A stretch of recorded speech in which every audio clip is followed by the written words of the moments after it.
time here on Photo Finish Live. Major race. And away they go here in the Pinnacle Championship. And it's King Roger from in between horses who shoots out to lead along with Maccabi Lefty. And it's Molly Quirk also up there with the top trio. And it's FOMO again down at the rail.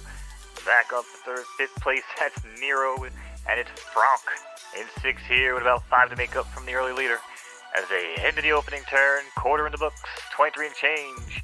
We're heading 5 furlongs, left turning on the dirt, blinking it's over. And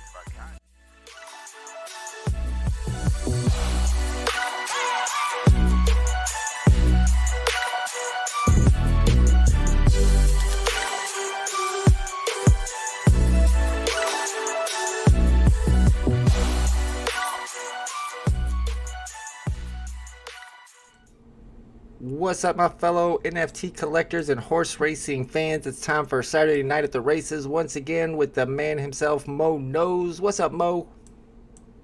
Yo, what up, all? What up, chat? Big week, baby. How you doing, man? I'm doing good. I'm hearing some good stuff about Photo Finish Live. We're going to be talking about the big news, but first, we always go a little bit early on Saturday so we can watch the third time Derby. This is the Derby race that they've been building up for, that you have to earn the points and qualify for. And Big Balls right now is the horse to beat. Big Balls has 94 points, and I've seen a couple people tweeting about him. Apparently, that's the horse of the week right there. What's up, BE? Thanks for hanging out with us. He says it's getting stormy out there in St. Louis. And we got Drew Pear here as well. What's up, Drew Pear? Anyone watch the horse racing movie Seabiscuit? Yes, I like that movie. I watch pretty much all the horse racing movies. I like Secretariat. That was a good one, too. BE's talking about the getting together and buying a horse. I did just post something in our Discord today for anybody who's interested in getting together to buy a horse. Now's the time. Let's get all of us together. You'll just have to go into the Discord server, go into the Photo Finish Live, and I put all the information right there. Just saying that as of now, I'm thinking about $50 per member, and the plan would be to pull all the money and buy the best female horse available. And then me and Mo will run the stable and try to run the horses and their foals if we get a female and have foals later on during our live streams, of course. I tried to run my horse during the live stream today, but unfortunately I couldn't find any races that she qualified for that I was willing to put the money up, because these are all real money races right now. So you got to be confident when you decide to pay a little money to get into the races. Drew Perry says, righty right, my mainframe is down. This is novel. I'm using my phone. Yeah, the thing with the phone, though, if you get your own horses, they say that you have trouble registering, like the buttons don't work when you're entering races on the phone. But then again, they'll probably fix that since this is just a beta version. This is Props YouTube burner account. Well, thanks for hanging out with us, Props. Let's go. This is Photo Finish Live, NFT horse racing on the Solana blockchain. And the big news is, Mo, what's going on with Photo Finish Live and Churchill Downs? Yeah, so they basically locked him into a multi-year agreement with Churchill Downs, Twin Spires, that whole ecosystem over there. That's massive, dude. Like I said, they're going to be pretty much front and center at the Derby coming up here on NBC. Not NBC Sports, the regular NBC channel. And apparently they're going to be down in the middle of the infield. Well, I think it's like 50,000 people normally take part down there in the infield at Churchill Downs. And yeah, apparently Ian and the boys are going to be down there running races and doing a simulation of the Derby as well. So. Dude, that's so close to home. I'm like 15 minutes from there. Like I always talk about, I used to work at Churchill Downs on Derby week and the week before that every year on Sky Terrace. Somebody's asking in the chat, what's up, Wolfie Barker? Where do you buy the horses? You go to Magic Eden, you're talking about them. You see them, the tickets. Just type in Photo Finish and it should pop up. You'll have the PFP collection and then the tickets. The tickets are the actual horses, and we can get into what you're looking for when you're buying a horse, but you can see they get the different ranks here, A minuses and B pluses, and of course if you get deeper into it you can find males and females, and then you have to find horses that have a lot of matches from the PFPs that created them, and that gives them bonuses and boosts to their stats. Don't know anything about it? Yeah, we'll teach you all about it, Wolfie Barker. We got a couple hours. We usually go live on Saturday nights for about 2 hours to watch the Derby race and to answer any questions in the chat too. I got a couple horses myself. Like I said, I was trying to race my horses today. You can see the records. Man, during the last beta version, I was good. I was doing pretty good. But this beta version, not so much. They don't have a market. This was like a short beta version with no market, so I can't snipe them off the market. That's my specialty. I got to go with the 2 horses that I got tickets for, and you can see they haven't done anything yet. So I got to be a little more picky about the races I enter them in from now on. So I'm not just going to throw them into any old race. I'm going to be super, super picky. All right, let's get into the horses that are in this Derby. After the Derby, I have a clip I want to show you guys that's going to break down that deal even more. It's one from my local news, and it's from NBC, and it's got some really bullish information in there. So the horses in this week's third-time Derby, and I'm thinking this is the race that's going to be called the Kentucky Derby later on, because they're saying they're going to have like a weekly Kentucky Derby. You got Duppy Dupree from D Stables. You got your boy Twitch from JPEG Lord Stables. That's a new stable. And Big Balls, like I said, Big Balls is the horse to beat today from Soulmate. We got Ajax from Wolof the Bandito. Dariush from Pocono Racing. My kitten is meowing. We got Anton Chigurh from Absolute Horsepower. That's the character in No Country for Old Men, I think. K2 for Pocono Racing. Perlino from Soulmate Stables. Sounds like a unicorno. We got Zerath from JPEG Lord Stables. Again, Voldemort from Absolute Horsepower. You're not supposed to say that name. Molly from Soulmate Stables. Puff Daddy's in the house from Soulmate Stables. And Born to Run from Secretariat. All right, guys, it's race time. Good luck if you're in it. All right, I just gotta hope the race doesn't rug.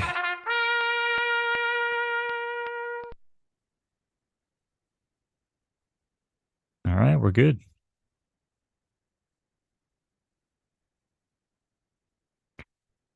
All right, you degenerates. Waiting all week for this one. Here we go. It's the third-time Derby.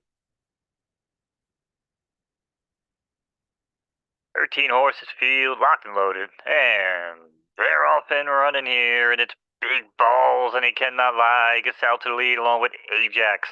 And on the outside, it's Voldemort with Molly in tow. Then it's Born to Run, who runs along in fifth with Dariush. Rounds out the leaderboard here. We're still not going through the rest of the field. Still trying to figure out how to do that. But for now, around the clubhouse turn we go. And it's still Soulmate Stable Runner who shows the way. Big Balls in opening quarter. 24 and change. Modest pace. No rush. But here we go now is Born to Run on the extreme. Starts to challenge here. Wastes no time. Goes right on by. They know we like to wave to the leader here. And Born to Run's looking for that wave. Born to Run now with Big Balls and Molly. These three are setting their own little race here up front. And then it's Ajax along with Voldemort. And Dariush, no change there. Half mile and 49 change. But Molly by 2. Big Balls down at the rail. Ajax, these three are looking now to do something as we're going 10 furlongs. And I'm trying to find things to say in the first race call tonight. Holy shit, buckle in, chat. Molly for now with Big Balls starting to entrench here with Ajax. Puff Daddy starts to find his way through the leaderboard from dead last up until fourth with Zerath as well. Then it's Twitch, as Twitch is now starting to jockey for position, 3/4 in 1 minute and 13 seconds. Ajax is your new leader. Ajax starting to pull away by 2.5. Big Ball starts to find another set of gears here down at the rail, but on the outside, Ajax is starting to be entrenched here with Puff Daddy. Puff Puff pass here. We like how that goes as Ajax is starting to pull away. Off the turn they go, and it's Ajax down the lane. Puff Daddy not too far behind, but all they can do is watch as Big Balls is struggling. But Ajax kicking clear, making it look easy here in the biggest race of the week. In a rose on your nose, it's Ajax taking home the Derby over Zerath and Voldemort. Shout out to Wolof the Bandito, friend of the stream. He hangs out with us sometimes, and his horse just surprised everybody there. Not only did it win the third-time Derby this week, it won it by a mile.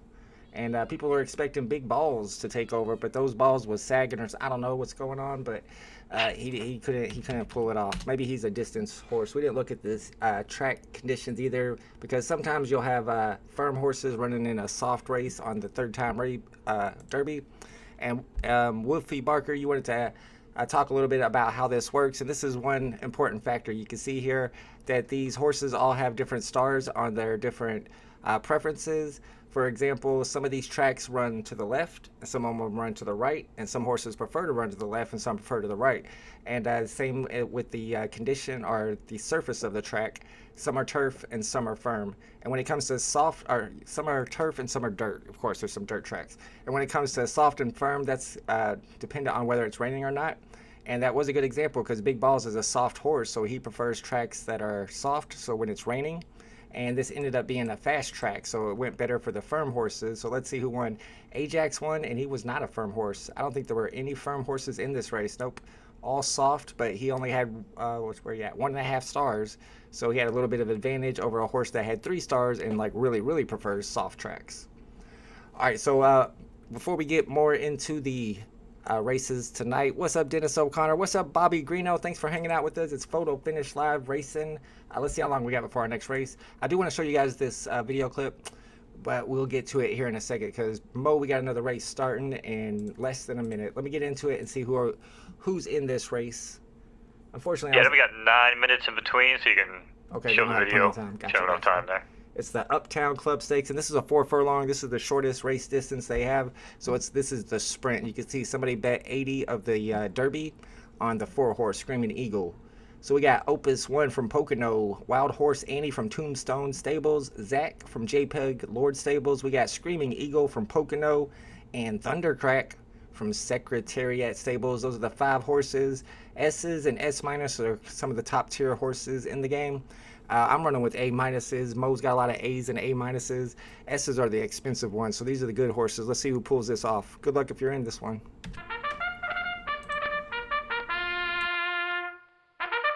Yes, sir. My voice spec was on the whole time. Beautiful.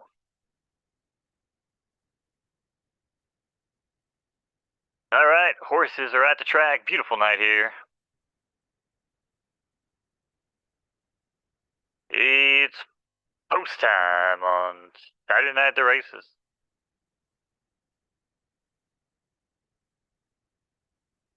And they're racing here in the Uptown Club Stakes. And it's Wild Horse Annie, who goes out for the lead from the inside. And comes Screaming Eagle with Thundercrack in third in the green silks. And then racing in fourth, there comes Opus 1. And rounding out the leaderboard here is Zach at a JPEG Lord Stables. As they hit the opening turn here by the clubhouse. Opening quarter in quick pace, 23 and change, as they head off the turn and they're heading for home. Just like that, it's 4 furlongs. Blinking it's over, but Thundercrack is trying to hold on. Zackety Zack is trying to track down the middle of the track even, but he's not going to be able to catch him today, as it's going to be Yakety Yak, Thundercrack, taking this one over Zack. Hey, that rhymed, and Opus 1 rounds out the top 3, 5, 3, 1, order of finish. Nice, Mo, and I like that poetry there. Shout out to Thundercrack, gets the win over Zach. Good stuff. Let's see which stable Thundercrack came out of. I do not remember. It'll pop up here. Secretariat, of course, one of the top stables in the game. And that new JPEG Lord Stables. I've not heard of that, but I can see it's going to be one of the top stables too, most likely. What's the date, Mo, that they actually go live? Because I saw that actually on one of the advertisements recently, and we didn't have a date before. Do we have a date now of when this game goes live? Yeah, well, they've been telling us by Ian's birthday the whole time, 420, but unfortunately they missed their deadline. It's like the 24th. It's gonna be right. Yeah, it's April 24th. So hey, that's not bad. And the Derby I was is trying right to sell that. it a little bit. So, yeah, I was trying to sell it, you know. But. I hear you, bro. All right, guys, you gotta check this out because this is a really good news article. It's 1 minute and 47 seconds long, and it's from my local news. And it tells you a little bit more about the deal. Let me mute myself. World. Churchill Downs has now signed a multi-year partnership with a video game company to offer a special experience. Kathleen Ninke has more on this in this Wave News Alert now. Shannon, this partnership's been in the works for 2 years, and you might recognize this. Check it out, the Kentucky Derby virtual simulation that we see every year on NBC Sports before the real Run for the Roses itself. That's last year, and it's a simulation. It's not real, but that animation is straight from a game called Photo Finish Live. On Photo Finish Live, players use real money to buy, sell, and breed virtual horses, and then race them for real dollar winnings. And now once a month, players can try to get their equine athletes into the virtual Kentucky Oaks and Kentucky Derby. In fact, they're going to every month simulate the whole road to the Derby. I spoke to the CEO first about this opportunity. It's 100% accurate. You know, we've been here at Churchill taking photos and reference to make sure the new first turn is fully accurate. The twin spires are modeled perfectly. So we really take that very seriously to make it feel like you're there when you have a horse in this race. It's fully branded as Churchill Downs and Kentucky Derby. And while the purse might not be quite as much as the IRL Derby, it'll probably still be a lot. Great racehorses on Photo Finish Live right now are selling for tens of thousands of dollars. So it is less costly than owning a real horse, but only by so much. And the folks from Photo Finish Live will be at this year's in-person Kentucky Derby too.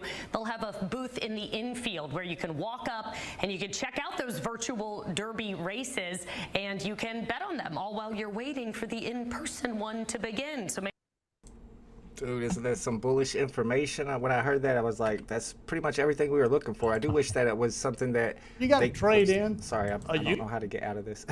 I do wish it was something where they could bet on horses like any day at Churchill Downs. I didn't know it was just a one-time thing, just for Derby. Well, no, but yeah, but you got to understand though, it's not just Churchill Downs. It's the whole Twin Spires. Like, dude, they have casinos. Like, they have all their wagering stuff. They could easily do that.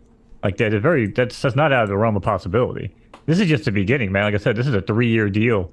Like, it very clearly shows it's not just Churchill Downs. It's the whole Twin Spires. You know, that's why they even have like a link on the game now on the platform where it says, you know, sign up with a Twin Spires account, because that's a gambling platform, just like TBG. I've been sitting here saying it's TBG or bust. In New York, we forget about Twin Spires here because it's not an option really for us. We have Naira that's like jammed down our throats, and TBG. See, I don't know anything. I used to have Twin Spires long before I even found VB or anything. I had Twin Spires and made bets on my phone before, so that's big. Yeah, and plus I like how they tell people that you can own a racehorse, but for not as much as an actual real racehorse. And they kind of said that they were worth thousands and thousands, but there's some you can get for hundreds. They should have mentioned that as well. But that is very, very bullish information. Shout out to Mike Sowers in the chat. Says, can you post that on Twitter? Are you talking about that video right there? I'll have to go back into my history and find it now because I exited out because I couldn't stop it and I got scared. Sowers says they're going to get revenue from their virtual track, so they're going to market it. Oh, okay, yeah. So because Ian and the team is designing a virtual Churchill Downs, so Churchill Downs themselves, or Twin Spires, is going to have a stake in that, so they make money off of a small percentage of what bets get taken. I bet there's a ton of bets going to be taken at Churchill Downs that day in the infield for sure. Mike Sauer says this could open up sponsorships for people racing those special races as well. I agree. What's up, Quilly? Quilly's in the house. Quilly, you need to get into our DAO. Like I was saying, we're trying to get people together so that we can purchase a nice racehorse for the stream.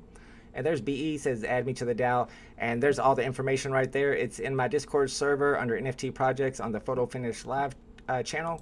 And if you're interested in doing that with us, we need to get on it because April 24th, I guess, is when they go live. So Mo, when are they shutting down this beta thing?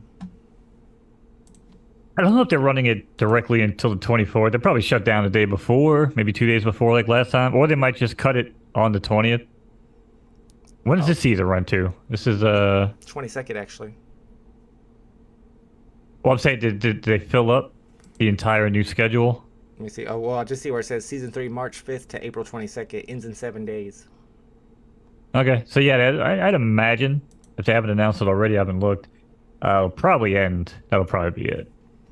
And you can see, guys, this race we're getting ready to, Mo's getting ready to call, is a bunch of B and B plus, B minus horses. These are horses you can get for probably like, I don't want to say less than $100 because price has been pumping lately, but yeah, not anymore. Like 180, 200, like the cheapest horse now, man. For a B horse, you can see everybody's got fillies pretty much because those are the ones they want. Because whenever you breed, if you have the female, you get to keep the foal, the baby. If you have the male, then you just get the money. So people want to build their stables, they buy females.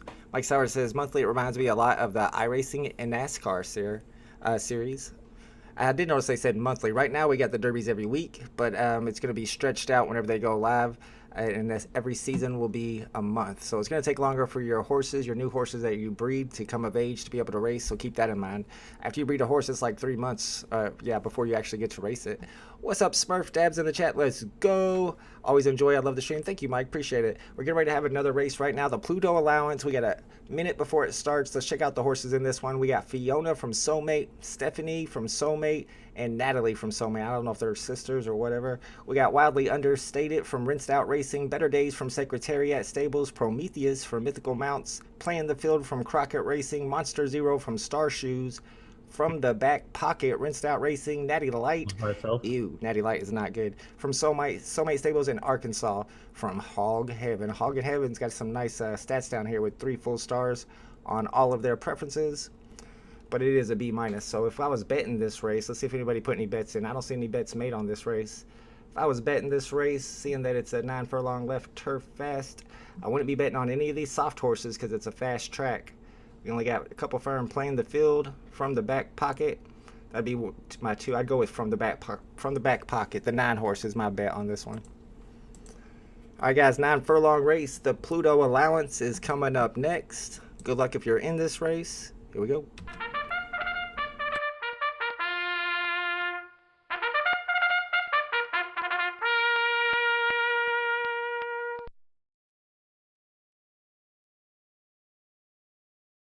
All right, here we go.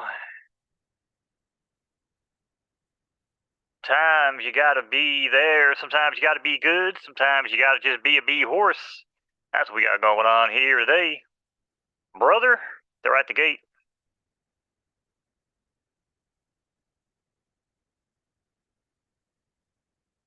And they're off here in the Pluto Allowance. And it's widely understated who got the better of it from between horses. And comes Natalie down at the rail with Fiona there as well in third. Back for fourth now, looking for move here on the outside is Monster Zero. And Better Days carrying that 5 pounds. And is playing the field, rounding out the leaderboard here.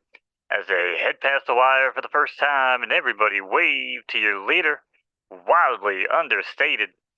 Wildly understated, the one to beat here in the early going. Leads the pack by 4. And comes Natalie with Stephanie, my favorite person, down at the rail with Arkansas. And I had to say that because she's sitting right next to me within striking distance, folks. But she's sitting here, and just like Stephanie the horse, in third. And comes playing the field, looking to make a move with Monster Zero there as well, holding strong. And it's Arkansas, everybody's favorite saw, Arkansas. And Prometheus now, taking 6. Half miles come and gone, 50 and change. And Natalie pokes her nose in front to take the lead over Wildly Understated here on the back stretch. Then on the break of 2, that comes Monster Zero. Happy to ride along here in third from the back pocket. Now moving up in third with Better Days. And Prometheus as Monster Zero taps the brakes. Not going to be their day today. Might have called it, thrown the towel, but 3/4 has come in 1:15. And Natalie is starting to pull away from Wildly Understated, and from the back pocket is also interested as they hit the turn and hit for home. Shaking big time, and it's from the back pocket now down the center of the track. Leads by a half a length, but Wildly Understated might have saved the best for last. And it's Wildly Understated by the lead. 100 meters to go. Wildly Understated on the inside, from the back pocket on the outside. But it's going to be Wildly Understated with a good comeback move over from the back pocket and Monster Zero. Shout out to the Rinsed Out Racing stable. Takes first and second place in that race. First place with Wildly Understated, and second place was the horse I thought was going to win, From the Back Pocket. He was way in the back for a minute there. He made a nice run for it, but Wildly Understated gets the win. I kind of want to go back and see if Wildly Understated was the other firm horse. I thought there was like 2 or 3 firm horses in that race. And I felt like a firm horse would win that race since it was a fast track. So let's check that out real quick. That's the Pluto Allowance. Wildly Understated. Oh, it was a soft horse with 3 stars on soft. So there goes my whole theory. What do you think about it, Mo? Should a firm horse I think that? Well, they changed. They had an update to the logic. We didn't even talk about that. They had an update to the race map on April 12th. And I really haven't even done too much racing since. I've been watching and calling some races. And I've definitely been seeing I won't say a lot more variation, but I mean, there's definitely some wild shit happening. So I mean, it doesn't surprise me at this point. Like the winners of the races, like some B's beating some A pluses or something. I don't know if I've seen that yet. Like, we did see that early in like Beta 3, but I don't know if we've seen it recently. I have to really go back and look. But I mean, again, the way these horses are running with the variants, it very well could happen. Man, that means we're going to have to study it, because we've been studying it for 2 beta versions now. This is beta version 3. They're just about to go live, and we thought we figured it out with betting on the firm horses for fast tracks and the soft horses on tracks where it's raining. But it didn't work out that way that time, so I guess I got to rethink my whole strategy here. So I don't know, that's going to be tough. Don't love that. All right, we got the Washington Restricted Stakes coming up in about 5 minutes. This is another sprint 4 furlong race. We got a bet here on the 6 horse. 6 horses, the Nar horse from Drop Stable. Mo, any other things or details about the Churchill Downs deal? that I forgot to mention or that we haven't went over yet? No, but you could be doing a better job of amplifying the magnitude of this fucking deal. I'm just kidding. Was that No, anything? seriously, this is huge, man. I just hope everybody realizes, like, if anybody's been around since the early going of me involved and or me doing this too, this is massive. Like, this is exactly what we needed, exactly what we wanted. My only hope, or my only concern, I guess, is I just hope that there's enough horses to go around. And like I said, man, if this shit takes off and people are sitting on the sideline waiting to get in, I mean, people are going to make a lot of money if they want to sell. But if they don't want to sell and they really believe in this, this ecosystem, there's going to be people waiting, 2-3 months to start getting their feet wet. And, some people might not wait, Yeah, that's true. Especially with all the big wallets that are going to find out about it on during Kentucky Derby, because everybody's watching that race that's into horses at all. I did want to point out this last part right here, talking about when they launch on April 24th, saying it's the most authentic virtual horse racing simulation ever created, offering its players an authentic and fun ecosystem where they may race against other real-life owners, build and breed their stables of champions, and take home real money prizes. All right. Oh, I do have that still, so I will be able to tweet that video out later on. And like Mo said, I'll have to try to amplify it a little bit more than I have been. I'm just messing with you. I'm just messing with you. No, I didn't know it was that No, but bullish until I just saw that news thing right before we started the stream. I was looking for a good clip about it to show on the stream, and then I watched it first, and I was like, dang, they're doing all that, and they're talking about it, so that means the marketing is telling them to promote the game, which is exactly what we wanted, because it's not like Photo Finish Live hasn't been featured on Churchill Downs before. They've done that on NBC before, but they didn't talk about go sign up to the game like they are now, right? Correct. And I don't even know if Ian or anybody might be in chat, but he did kind of say in Discord, it's not like a private DM, that he was looking to, take less money and just get more promotion. And listen, if you got someone running the company, that's what you want to hear. You know what I'm saying? Like, these guys aren't in to collect a quick paycheck. They want that promotion. They want the push. Go to beta.photofinish.live or whatever the official website's going to be. Like, that's what they want, right? So everything they're doing is exactly, like I said, what they should be doing, in my opinion. And what I think they need? Was that? Oh, what they need? I thought you were asking me. Taking less money and getting the promotion. Yeah. You know what I'm saying? Because like I said, last year they show it on TV, but it doesn't do anything if people don't know, like, hey, I can own that horse, I can bet on that horse, I also like the fact they didn't use the word NFTs at all. If you would have, if this was a year ago, I would have been mad that they didn't use the word NFTs. Now I'm like, I'm glad they didn't use the word NFTs. Well, I mean, real talk, once a Generation Zero tickets are burned, I don't even really know how much of a blockchain project it is, to be honest. True. Wait, so the horses you breed are not NFTs? I mean, you can't send them to Magic Eden. You can't send them to other marketplaces. So again, I don't really know. I mean, are they going to be mintable tokens on a blockchain? Is that still going to be how it's going to be going down? Is it going to be like some sort of like internal, database where we're buying and selling from the marketplace, and the only blockchain connection is, the Solana wallet if you're like converting money over to Derby, stuff like that. Right. I thought we were making NFTs when we breeded, but I could see how in the past on the other beta versions when we bred that they wouldn't have been NFTs that you could send to the Magic Eden to sell, for example. Cooley says, make VB great again.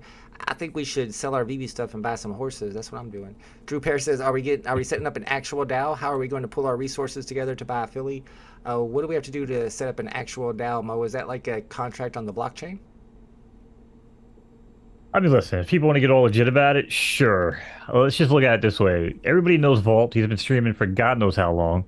If you guys trust him with $50 to come together as a group, I'm pretty sure most people would. Do we really need a contract? I don't fucking think so. That's just my opinion. But if people really were upset about it and wanted to do it legit, I'm sure we could easily look that up too. But I didn't really think it was to be some, signing our lives away. But I'm down to do it. I'm good at writing contracts. All right, it's time for the Washington Restricted Stakes. Good luck if you're in this race. Here we go. I always call it a syndicate because that's what I'm used to dealing with.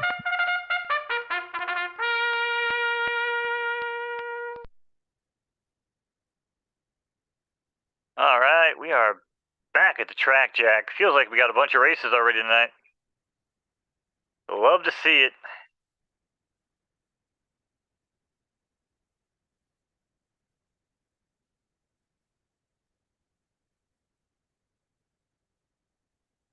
And they're off here in the Washington Restricted Stakes. Billy Breckenridge breaks well from the inside, as does Harry Cough Drop. Don't want to get that one stuck in your throat. And comes Gelato out in third. Nar also showing early speed here. And comes Tarot along in fifth. And you said what? In sixth here as they head around the clubhouse turn in this 4 furlong left turning affair on the dirt. Opening quarter in a quick pace, 23 and change for Billy Breckenridge. And just like that, it's time for the money shot. We all fast forward through the pizza delivery man, but here we go. It's Nar now takes the lead with Tarrant on the extreme outside as these two go right on Billy Breckenridge. And it's Tarrant and Nar. Tarrant on the outside is going to hold tough here as Tarrant's going to take home the Washington Stakes over Nar and Harry Cough Drop. Shout out to Big Brain Stables with Tarot. Like a tarot card, I think is what it was. Gets the win. What's up, BD Hinders? Are we betting? I can't bet. You can't bet in Indiana. I even had somebody say they would send me some money to bet, and I was like, I can't bet. I'm not allowed. It's against the law here in Indiana, I suppose. I don't know. It depends on what state you're in if you're allowed to bet on these races. But I am allowed to enter and, I suppose, win free money race or real money races. Of course, I've never actually placed in any real money race, so I haven't. Actually, I did in beta version 2. I'm going to take that back. So I am able to win money in the real money race. I just can't bet. Drew Perry says, I don't need a contract. Dow just sounds interesting. We should move on this. Yeah, absolutely. I've been trying to set that up in the Discord server. We're headed to Discord anyway. It's in the Photo Finish Live channel. You can see BE's in here. I wish to practice the Tao of the Dow. What's that? Yeah. All right, he's in. Added me to the Dow. All right, so there we go. Are we really having a live stream at 11 p.m. tonight? Saw on the upcoming on YouTube. Oh, that ain't me. I'm not having no live stream at 11 p.m. Oh, what? I'll be live streaming with my pillow at 11 p.m. I don't know anything about that. I might have pushed the wrong button. If so, I apologize. I'll have to check that out. But no, 11. I don't know. It's Saturday night now. My kid will be on the computer. You can watch him play Roblox live. You can see these tickets have been selling. I saw this one is an A- sold for 40 sold. All right. And there was a good announcement that Peeb mentioned, but I'm not exactly sure if I'll be able to find it. I don't know if it was in the general chat. But I know who he's mentioning, where Poseidon had asked about if those were going to be NFTs that they breed. And Peep says, Ian posted an insightful post on the subject in the Discord saying that they are keen to make sure the horses can be listed on crypto marketplaces. So if the horses can be listed on crypto marketplaces, then I would have to say they're NFTs. But these days, the way people talk about NFTs, like no NFT is actually an NFT because it's not actually on the blockchain except for CryptoPunks and a couple others. Mo, do you have an opinion on that? Yeah, I kind of agree. I do kind of think of it more of a digital asset, like on VB, where it's just locked in. You know, I mean, I don't actually see it as an NFT. I don't like not the true nature of what an NFT is supposed to be. Do you think it matters? Should they change it? No, or? I don't think it matters. No, I really don't think it does matter. I just think it's a matter of like, hey, is it something that we can, you know, it's all digital, right? As long as we understand all this is digital shit, you know, can I transfer it elsewhere or can I? You know, do you have a problem with that? Then don't join the project. Not this one, I'm saying, like any project. Right. Can I sell it for real money? Then all right, then that's kind of all that matters. All right, our next race is gonna be another sprint. Go ahead. Sorry. Well, I was gonna say, you know, a lot of people, and I think maybe it was Rob stuff. Might have been Rob and my collectibles talking, where like you want it to go interoperable, so you know you can put it on OpenSea and IMX and all this good stuff, right?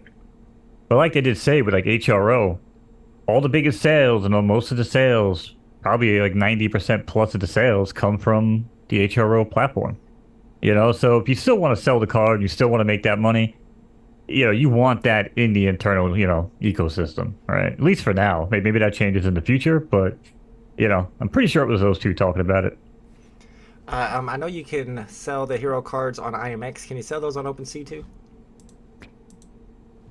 I don't know. I don't know how far the transfer goes. So that might have a difference if IMX is not as popular of a marketplace. Peeb said they're going to mark that. Actually, they are going to hit that post for us so that we can read it. Wolfie Barker says, all the great info you give me since I've been watching is definitely worth investing 50. Thank you, my man. I suck at navigating Discord. If you need help, an invite to my Discord server, I can hook you up with that. And if you just go down the channels, I have them separated into community and then NFT projects right underneath there. And the top NFT project is the Photo Finish Lab one. That's where I got the information, and you would just type in there that you're interested. I guess we'll have people, I mean, we're on Discord, so I'll just contact you guys through Discord. Maybe we'll just set up a separate channel just for people that are in the DAO.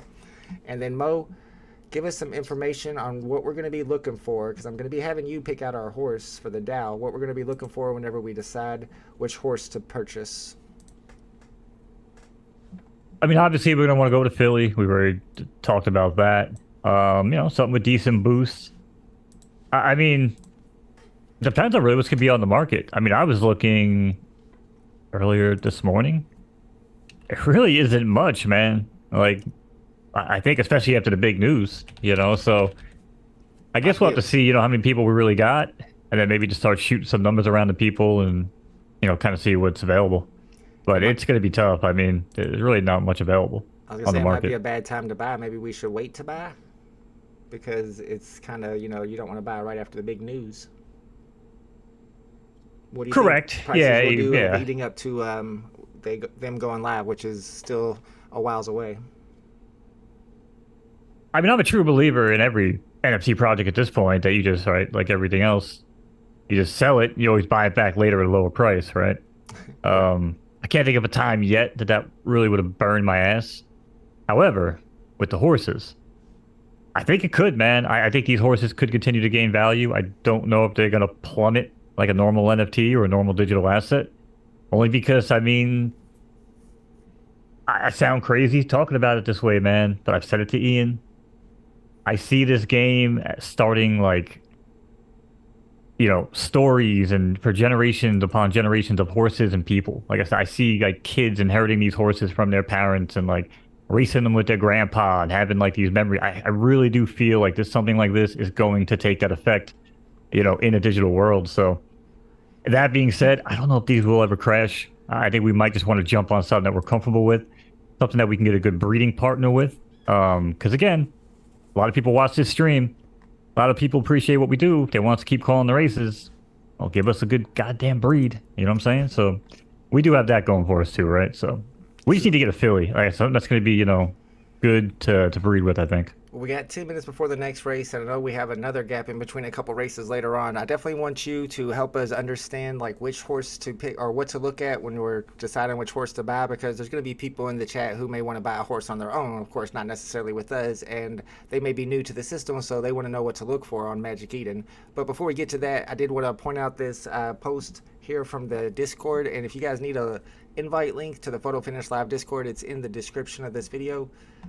This is where I think it was Poseidon said, when you get a chance, can you confirm that beyond Gen 0, the horses will not be in NFTs? And if so, could you briefly outline why they changed the course on that? And here's the answer. It says, so first, yes, all horses in PFL are stored in our database, chain agnostic. Stored in our database, chain agnostics. That means like not NFTs, I would think. The chain, what do they mean by chain agnostic? They could be on any chain, or they're not on any chain. Well, let's say Solana goes down tomorrow, right? And they talked about this since day one. Solana goes under, right? It's not unlikely that a whole chain would go under these days, right? They're chain agnostic, which means that they could flip the switch at any moment and go to Matic. They could flip the switch at any moment and go to any chain that they wanted to, because again, they would just have to integrate mainly the infrastructure of the wallet. The game itself has no reliance on Solana whatsoever, unlike Zedrun and stuff like that. So, you know what I mean? Like that's kind of how I see that, you know. That makes sense for chain agnostic. Yeah. All right, so let's continue. It says the Gen 0 ticket NFTs get burnt, and we create a horse inside our closed wall. So those tickets you have, we've been in the beta version. We've been using our tickets, and we keep our tickets in our wallet, and we race our horses. And the next beta version, we use them again. But this one, they go live, your ticket will actually be burnt. You get your horse, and that's the end of the transaction. Next, it says the key detail is that we actually really want them to be NFTs. So why aren't they? Well, in the throes of development, Solana went down about 3 times. The token value cratered 90%, and a few other things I probably don't want to mention, or don't need to mention. Probably talking about FTX stuff.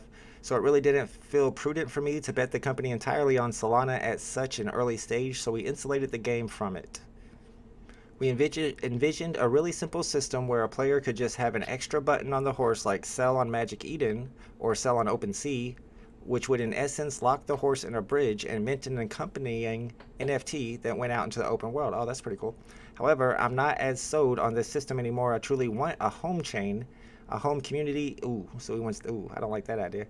A home community, ease of use for players, max eyeballs, most liquidity for players to buy and sell. So that's almost saying they want to start their own token. We're in final decision mode here, evaluating 2 other options along with Solana. So the beginning month or 2 of live might be only inside our closed walls, but I do believe that actually before Gen 1s are racing, all horses will be real NFTs owned by the player. Or in the other case that they were mentioning, which I kind of like, is that they won't be NFTs until you decide to list them on OpenSea or Magic Eden. So what do you think about that, Mo?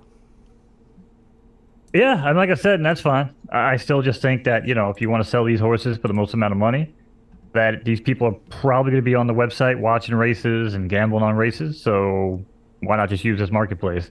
I just want to respond to Brave New Channel real quick. That's what they said about Zed Run, D-Race, and all that stuff. True. But here's the difference, because I've played them all. Now, one of those games, and keep in mind, I don't know about you or anybody else in this chat, but I've been hanging out at the track since I was 2 years old, brother. All right?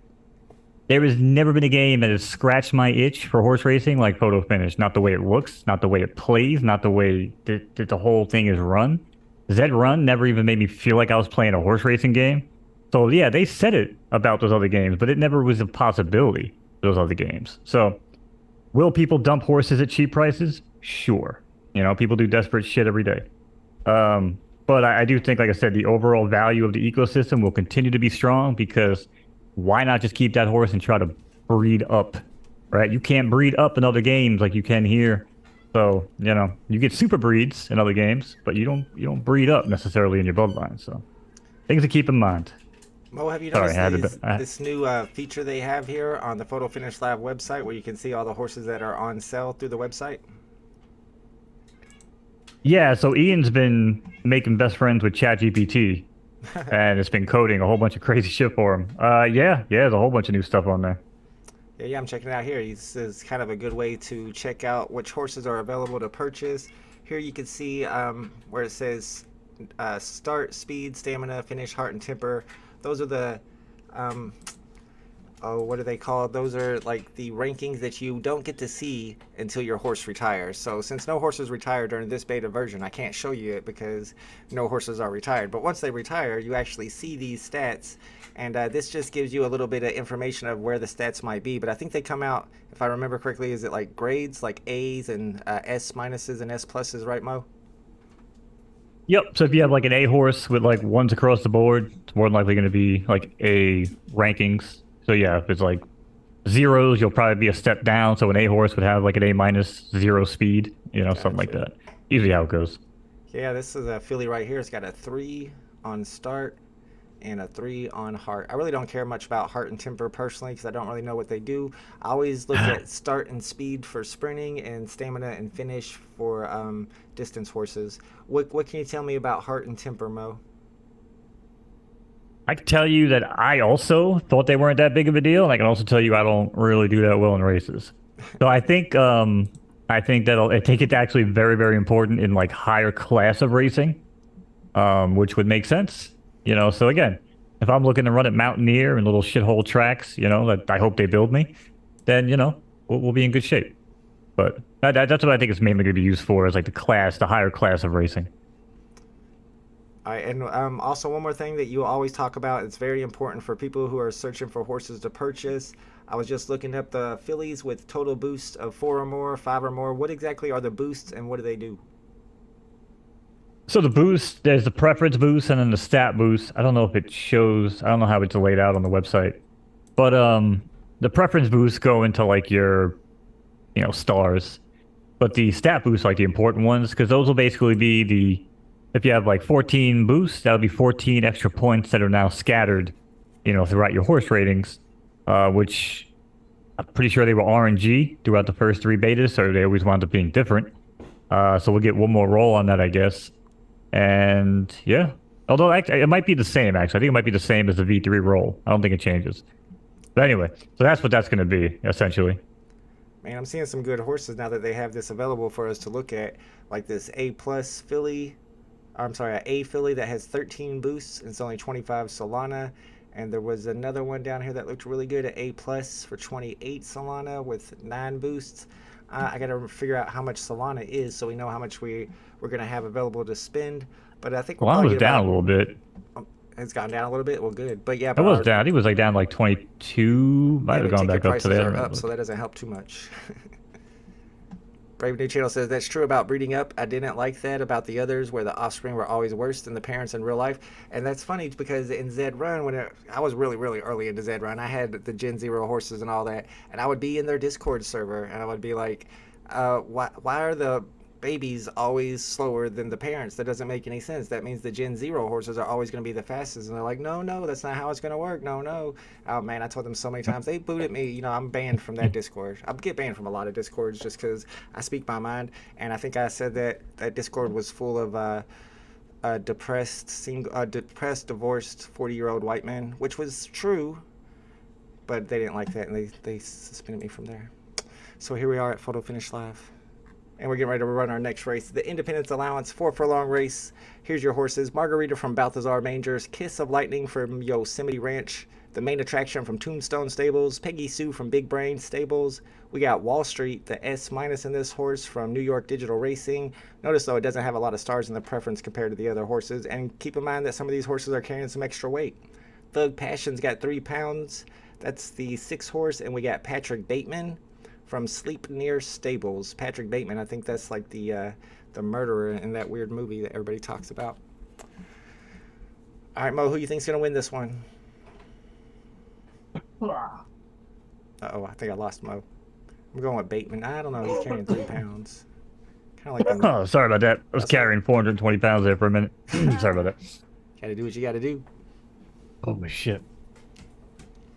Yeah, we're checking out this next race. It's getting ready to go down. I'm trying to pick the horse I want. I might go with Thug Passion. Thug Passion already has an 80 Derby bet on it. It's carrying 3 pounds. I mean, if I was actually betting this race, I wouldn't bet that horse because you're not getting any value for your bet. It's 1-to-1 odds. But I do like that horse. I like Peggy Sue in this one. It's got some good stats as well. I'm thinking Peggy Sue or Thug Passion. I don't think Wall Street's going to win it with that S- ranking because he's carrying those 5 extra pounds. It's going to slow him down. And some people think that the temper stat has to do with how much they're carrying weight and how they respond. So if you have a high temper, maybe you do well in races like this where you're carrying weight. All right, good luck if you're in the Independence Allowance. Here we go.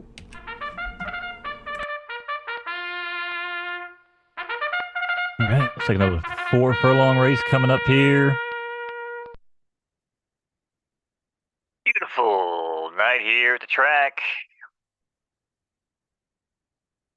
Horses are at the gate. It's post time on Photo Finish Live.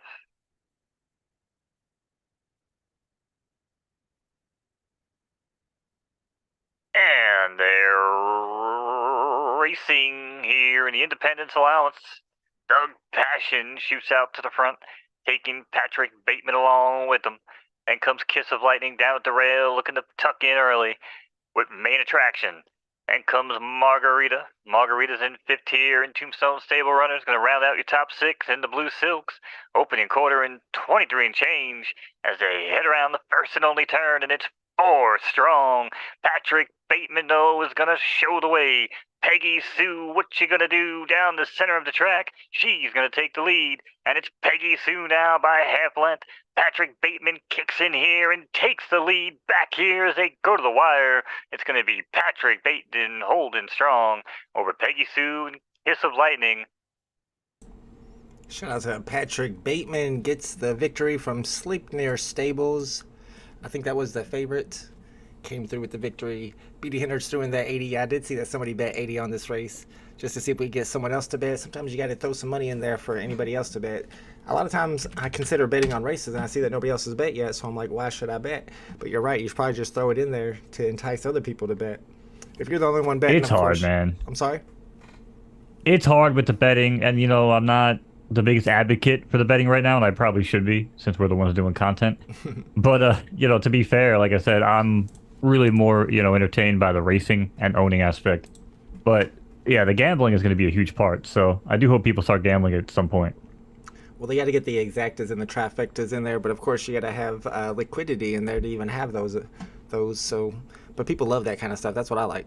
BD Hinder says he's got 6 minutes for the next race. I threw in 80. I got one at 15 minutes. What's happening in 6 minutes? Oh, it's the betting open in 6 minutes. See, I would bet on these races if I could, but I'll show you what happens when I try to bet. Seems like an easy bet here. Jasmine's gonna run away with this one, ain't she? I would think so anyway. Let me try to bet in 100. BD Hinder says the minimum now is 80 Derby, and the Derby is, yeah, wagering is currently not available in my location. Boo, I need a VPN. All right. And, they actually have a NordVPN sponsorship on the main page too, which I think is funny. It is funny. I'm trying to let you know. I didn't know. I thought there was a thing you had to do it mobile. You could put it on your PC. I don't know if I want to do that, but I kind of do want to bet on these, so maybe. Yeah, I'm in Indiana. Yeah, they won't let me bet in Indiana. We're very Republican over here. All right, let's see. We got the corn bushel allowance. Speaking of Indiana, coming up next. But we got a long time before that race. So, Mo, let's talk about what we need to look for when we're trying to find a horse to buy for people who may be in the chat interested in picking up their first horse. Of course, like you mentioned, we're looking for fillies, so I went ahead and went straight to the fillies. Do you think there's probably some deals in the colts, the male horses, since everybody's looking for fillies, that maybe somebody could pick up and make some money off of? Possibility, but we do have 15 minutes. Can we backtrack and digress for a minute? Of course. Why is this Detective Comics number 1059 $220? I have number 13. I really should probably sell this thing, right? What is going on? You should probably sell it to one of those low mint collectors like Eric or Adam. But yeah, it's because they're saying, well, I don't know if this is the whole reason, but the big reason is because they're saying Jim Lee's on the cover, which I don't even know if I'm buying it. I can show you his tweet about it. He said, oh yeah, I've been working out, as if to say, I don't know, does that mean he's joking around saying that he's actually on it? Oh, that's the legendary. Let me go to the one that's pumping, the common, which is this one right here, 220 bucks. Almost $100 more than the uncommon, and this is the guy right here that they say is Jim Lee. So they've been having Twitter spaces and talking about it, and of course Jim Lee tweeted about it. That's the pump right now, is because of the Jim Lee tweet that just happened a couple hours ago. So I would personally sell into the pump, not financial advice. I hit the epic on the drop. It was at 175 for the longest, but I listed mine for 298, and it sold this morning. Now price is up to 333, going to 400, but I don't really dig this comic too much. The whole reason that it's worth so much is because only owners of bat cows could mint this comic on drop day, which was last Tuesday, and you can only mint one, even if you had multiple bat cows. So not that many got minted. Something like less than 1,200 total editions, and the low edition, the low supply, is what's causing the prices to pump. Man, I don't. What number was your epic? It was not a special serial number because I didn't even mint it whenever the drop began. You had 24 hours to mint. I waited till the whole other day. The next day, it was the morning, and then I saw that, oh, only less than 1,000 have been minted so far. Let me go ahead and buy one of these. So it wasn't a good serial number or anything. Yeah, I don't know what I should put this up for. I'm listing it, obviously. I would go into their Discord and try to sell it that way, since you can't see token IDs on the market. But if not, at least mark it up. If it's a low mint, people will search for those. I have been picking up some more uncommons. That's what I collect, y'all. Number 13, pretty freaking low. Might get another sensation comic. Those are only 20 gems right now. All right. Back to Photo Finish Live. BD Hinder says I use my VPN to watch baseball, and then I forget to turn it off and can't bet here, even though I'm in an allowed state. Oh, you use your VPN to watch baseball? Must be for some special website I know nothing about. Just turn it off and refresh, and it works. Lots of bets on that 5 Flags Allowance, so I bet there as well. Check that out. 758, only 3 minutes for that. 2 to bet. I'm not going to get into a VPN right now. I might do that though, so I can start betting on races, to be honest. But the corn bushel is coming up next. You got 1 minute and 40 seconds to get your bet in. It looks like BD Hinder's money is on Jasmine, which is probably a good bet. Golden Boot though, that's a stable I haven't heard of. Before we get into the horse tickets, I do want to check out the leaderboard. Soulmate Stable is currently still in the lead over Absolute Horsepower. I'm not sure if that's who was in the lead last week. Those two have been neck and neck all this entire beta version. Balthazar Mangers in 3rd, Golden Stables in 4th, Big Brain Stables in 5th place. So I kind of like this new feature they have over here where you can look at the horses that are on sale. I guess by going to tickets. Yeah, tickets is where you can check it out. Yeah, tickets down on the left. Yeah. But most people are going to be using Magic Eden. So, Mo, what's the best information you can give to a new user who's interested in trying to figure out which horse to purchase? Yeah, I mean, seems like the photo finish one might just be legit, because if you just like what you see, you click on it here, right? Takes you right to the horse, gives you the stats. You know, so this just might be the move. It gives you all the info you need, and I hate the Magic Eden because you gotta hover over details and wait for that shit to pop up, or go into the ticket. Yeah, so this is nice. Can I sort? Are we by getting all the same categories? information from that we're getting on Magic Eden? Because Magic Eden gives you a lot. You got the direction preference, track preference, condition preferences, mare rarity, stud rarity. I don't know if rarity matters that much. Yeah, Everything. all that. Yeah, everything's here. They got it. They hooked it up. Let me answer some questions in the chat. My homie Rewind wants to know where to advertise your low mint DC comics. Of course, you got to be in the DC NFTs Discord server. I'll send the invite. You're probably already in there, but just in case, I'll send that invite. And then the channel that I go to is the comics chat, which is right under DC Comics Collectibles. I think some people do it in the comics drops too. But if you go in there, yeah, you can see people are selling. I have a 59 and I'm selling a 428. So people just go in there and advertise what they want to sell their low mint for. And if you agree on a price, then you just list it on the market. It's not like off app transaction or anything. Jeff says, any idea what the Star Wars Uncommon Poster Mint 520 Empire Day Mint can sell for? Empire Day Mint? What do you mean by Empire Day? What's the Empire Day? Man, if I don't even know what it is, the people on the market aren't going to know what it is. BD Hinder says, until 90 minutes after the game, I'm in San Diego and want to watch the Minnesota Twins and I have to use VPN. Why would you want to watch the Minnesota Twins, though? When have they ever been good? No, I'm just kidding. Be watching the Angels. BD Hinder says, on MLB app, or I got you. Pete says, I wrote a blog on how to pick your first horse this week. Another one following on pros and cons for each archetype. Worth a read, should help newbies. Yeah, let me get a link to that so I can link that in my description and maybe in the chat, too, in case people want to check it out. All right. Back to the stats, and I'm going to let Mo take over for a minute and talk to us about what to look for. I'm going to be using their new feature on the website. Which one of these drop-down menus would you be using to decide which horse to buy? Of course, sex would be one. You want to switch to filly. What other ones are you trying to look at? For the drop-down here, I mean, that's probably all I would use. I'd probably just go by filly, for sale, yes. And then, yeah, I would probably just sort by total boost like I did here on mine. And then from there, I'm just kind of taking a look at the prices down the left. Yeah, 48 for, that's a, holy shit, that's a B minus filly? Eesh. Just A minus here. Got that one speed though. Not that great. But you know, like I said, you could also click on the horses, see if they've run. Yeah, I mean, this horse, 5 races, got 3 seconds.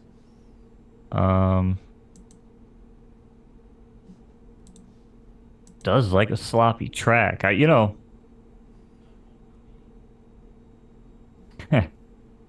mean, it's funny because you look at a horse like this, right? How much is it? What horse am I looking at? 49 Solana. Yeah, so it's actually not cheap. Because I was going to say, I mean, you look at the stats on this horse. I don't really know why I would sell this horse, but you know what? For that price, makes sense. Because that's like, Solana right now is what, 24 and change? So you figure for that, you're talking like, what? 24 times 50, let's see, with $1,000, ain't it? Well, yeah, if it was 20. Yeah, so it's going to be close to like $1,200, something like that. Shoo. I don't know. If we're doing a DAO, though, we might be able to afford it. But if I'm buying it on my own, that's going to be too expensive for me. But we got some down here at 31, 32 Solana, and they got lots of boosts. So boosts are what Mo is saying is probably the most important thing to look at, right?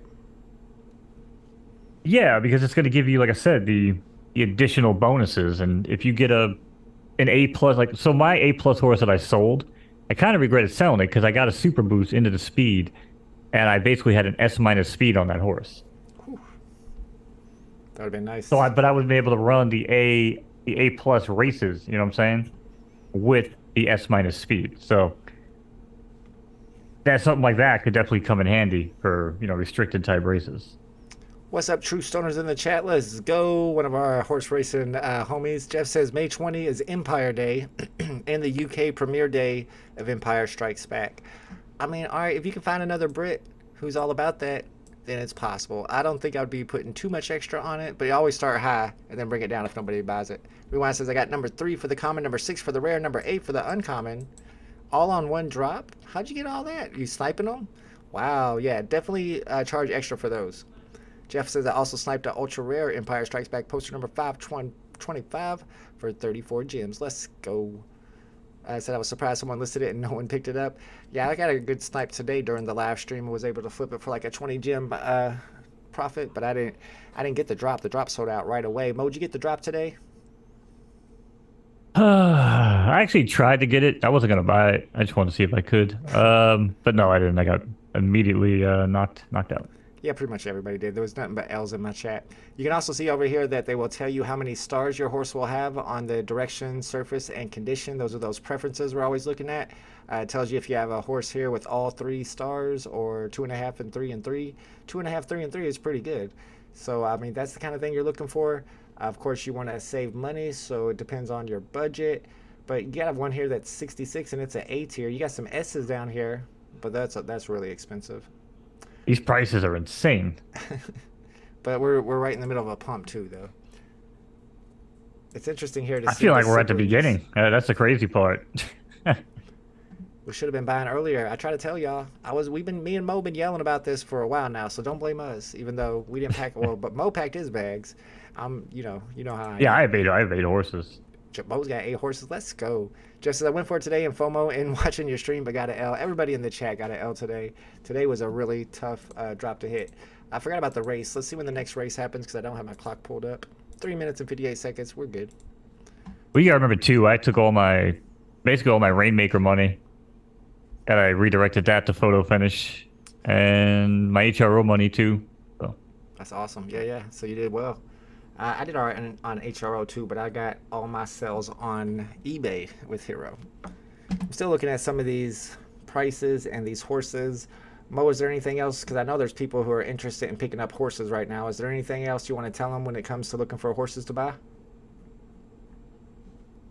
I mean, just look at the horse history right now. You're going to have the benefit of seeing the horse history. So even if you don't want to buy the horse right now, really take a look at the marketplace, maybe screenshot it. You can always look at the ticket ID at the end of the URL at the top. And I use that as like a reference. Like I just checked in on my Motown horse that I sold. Still hasn't won a race. It's got 5 second place, finishes. So, you might want to keep an eye on a horse, go back to it when the game's live, and then maybe buy the horse. But for now, you do get the benefit, seeing the races they run, how good did they run.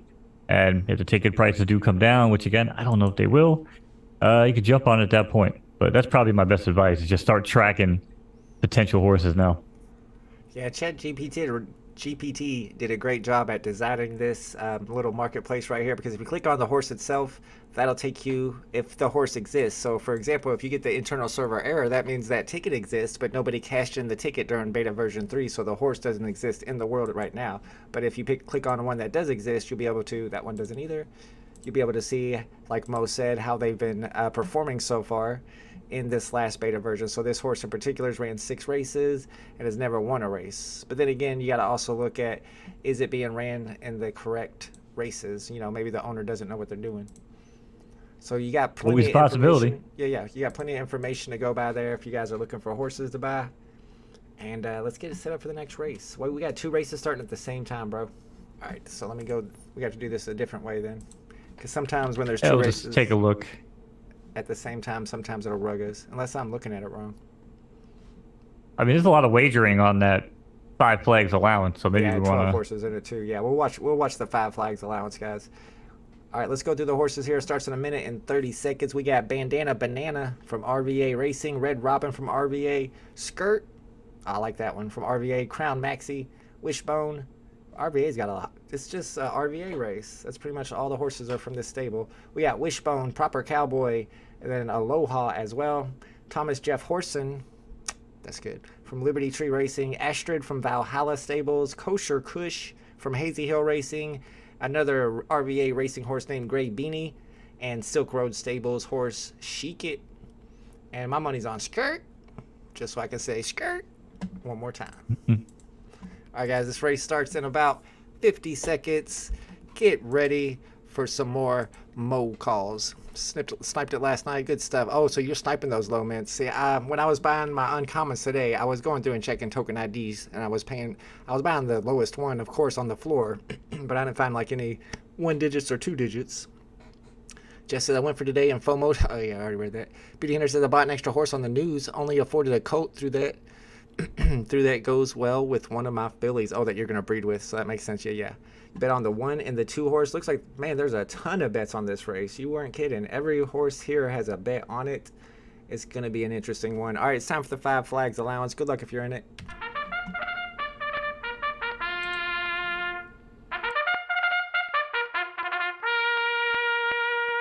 All right.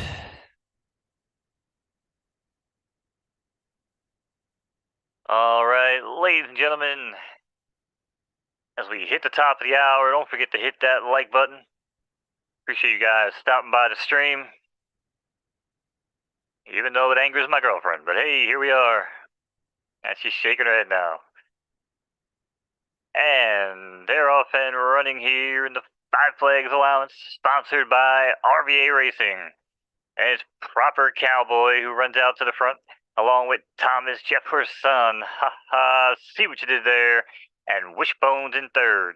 And comes Gravini in fourth with Astrid running along and Aloha in the orange silks. Rounds out the leaderboard here as they head past the wire for the first time. Everybody wave to your current leader, Proper Cowboy. Proper Cowboy is going to take this one prim and proper. Opening quarter, 24 and change, as this one's just getting going. Proper Cowboy now being entertained here, rather, by Thomas Jeff Horson, as Proper Cowboy decides to fall back here and watch. And it's Wishbone who pulls off the rail now, looking to make a move on the backstretch. Aloha's also there with Astrid and Gray Beanie. About 7 lengths to make up from the leader now, half mile and 48 and change. Thomas Jefferson started to pull away, but now has company yet again. Come and knock on my door. It's Proper Cowboy, rubber bands back to the front. Now alongside on the outside, that comes Astrid. Thomas Jefferson back with a ground-saving trip here in third. Aloha starts to find another gear along with Bandana Banana. And it's Kosher Kush and Aloha. Aloha starting to tap on the brakes here. Doesn't hope everything's all right. But as they get ready to head off the turn now, 3/4 is coming on. It's Proper Cowboy, but Proper Cowboy has proper company as Bandana Banana takes the lead, pokes a nose in front. Thomas Jefferson half length down at the rail, but might have called it quits. But one more push, it's Aloha down the center of the track into the final 8 pole, but it's going to be Bandana Banana tying it tight over Aloha and Thomas Jeff Horson. Big win for Bandana Banana and RVA Racing. Shout out to Fun Under Sun with the super chat. Appreciate it. Thank you. We're doing a little bit of NFT horse racing photo finish lab on the Solana blockchain, and they just announced, if you're just getting here, the multi-year contract that they signed with Churchill Downs and the run for the Roses, the Kentucky Derby. And they also said that they're going to have branded Kentucky Oaks. And the way that it sounded, Mo, was that they were going to have a race series every month for the Kentucky Oaks and the Kentucky Derby, or they said some type of road to the Derby. Do you know more about that? Yeah, I don't know if it's going to be something that they do just during like the Kentucky Derby season, and then maybe it's just the road to the Derby, but it sounded like it was going to be the road to the, Kentucky Derby once the official licensing and everything kind of takes effect. I think that's when we'll get like the Churchill Downs track. We'll get the official, overcoat of like all the Churchill Downs stuff and everything, and Twin Spires. Like, I'm excited, man. Oh, it's such big news. It is big news, and I saw on your guys' Thursday stream on Twitch and YouTube where Ian was showing off the 3D model of Churchill Downs. It looked really cool. Are they still working on that? Oh, yeah. Yeah, man. They are working on it. And that's the thing, too. There's other projects out there, right, that are going to want to get some sort of license, some sort of clout. Well, guess what? There's nothing left, okay? Naira's already taken by Game of Silks. Okay, they're not. They already have Aqueduct, Saratoga, and Belmont. They're already locked away there, so we're not getting those here on Photo Finish. Nobody else is getting them either. So if another project, even like Z Race or Z Run, whatever, wanted to go after, I don't know, another track, not that many are going to be left. You could go Gulfstream would be kind of big, but I don't know. What about some TBG tracks in the Middle East? Don't they have big tracks over in the Middle East? I know they have some horses that they bring over for the Derby, so they gotta have big tracks over there, right? Yeah, I mean, you got like Dubai horses and you got Japanese horses, but I don't know. I don't know if that market's really gonna ever intertwine. I do know that like Australian horse racing, is pretty big. Definitely. So we kind of also already have that because our tracks run, like here in America, they only run to the left. But in Australia they run to the right. Churchill Downs runs to the right. If I'm looking Australia, at they run back to. If I'm looking at the track at Churchill Downs and I'm in the stands and it's right in front of me, they say go. They go this way. I would think that's to the right, ain't it? Sorry, left to right. Sorry, you're right. Left to right. Yes. And then in Australia, they run both ways really, but most tracks run the opposite direction. There's actually a track in Australia called Belmont, which is funny because again, it's like a major track here in the tri-state area. Right. And they actually run the opposite way of like the Australia, so they run like the normal horse racing. And sorry, left to right. Yeah, I'm always thinking down the wire. It's left to right. Yeah. Oh yeah. But doesn't England run just like not in a circle, just a straight line like on Z Run? That's what I heard. But I've never seen it myself. No. I mean, it's short. There's those types of races here in America too. They're usually quarter horse races. Yeah, the sprint. They're short, like 400 meters or whatever it is. I think I remember asking that in the Z Run Discord one time, like, why are there no turns? And they were like, that's how they race in England or something. That's what I thought. I got the answer, but I don't know. At least I didn't call it a Z race like Mo did. So we get all the angry Zers in the chat. Let's check out who's in the Crossroads Club Stakes. That's our next race. It's a 9-furlong race. And we got Butternuts. Butternuts is in this one from Metaphor Farms. Valhalla 2 from Valhalla Stables. We got Coconut from Golden Stables. La Bandita from Wolof the Bandito. We've seen La Bandito win a couple races on the stream. Adepta Sororita. Sorry, I got a little Spanish there. From Big Brain Stables. And Polygon from Poseidon. And you can see there's a lot of S tiers, S minuses, and an A plus in this race. So, I mean, I'm not sure why. It's just, I guess because it's a stakes race. It was only $750 to enter. Are the stakes races, is there a certain reason why people only put their best horses in there? Do they expect that it's only going to be good horses in these races? Yeah, there's no handicap in those stakes races majority of the time. Right. They're just, your horse runs like your horse runs. No extra weight, no nothing. So, yeah, primarily you are going to bring your A game, your top horses at that point. And I just saw here, it also requires that a horse has to have at least one win to get into this race. Oh, okay, yeah, that's a good requirement too. That's the reason for that. That makes sense why there's only 5 or 6 horses in there, and it also says no more than S. And I don't think there are. Are there horses in this version, Gen 0 horses that are greater than S, like S plus? I think there's one S plus horse, isn't there? You say just one? I think there's 1 or 2. I don't know. I'm pretty sure there is at least 1. Probably look through the options, this new feature over here, and find it out. That'd be interesting. I bet that sells for a lot, that ticket. Jeez. BD Hinder says there's a lot of grade restricted lower class races now. Oh, good. I've been looking for those. Mo always tells me about them, but I can never find them. And you can sort by them to enter, so as lower level folks go for those. That's exactly what I'm looking for, especially if you have a horse that's not a $5,000, $10,000 horse. They're going to have certain races here. When you go to the requirements, that'll say something like grade no more than A+. So if you have an A+ horse or an A horse, that might be a good race for you to enter. All right, guys, let's get ready for the Crossroads Club Stakes. That's our next race. The track is fast. Let's see if all these horses are firm. We got nothing but firm horses in this one. And we got some good stables in here. No bets. The wager pool is empty. And I'm trying to decide which horse I would go with. Let's see. I'm liking Adepta Sororita. Not only is it fun to say, but she's got good preferences. I'm going with Adepta, the 5 horse on this race. BD Hinder says I have A's and B pluses, etc. that can compete if you find the right races. I used to not like running A minuses and B pluses, but man, I had a couple great B pluses during the last beta version that would only run in handicaps, like my horse Shaq, and they won all the time. They were like my best horses. All right, guys. Good luck if you're in the race. It's go time.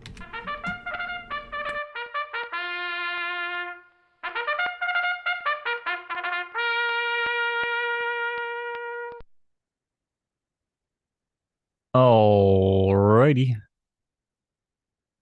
Horses are at the gate. It's post time. And I'm gonna tell everybody, I'll see you at the Crossroads Club Stakes.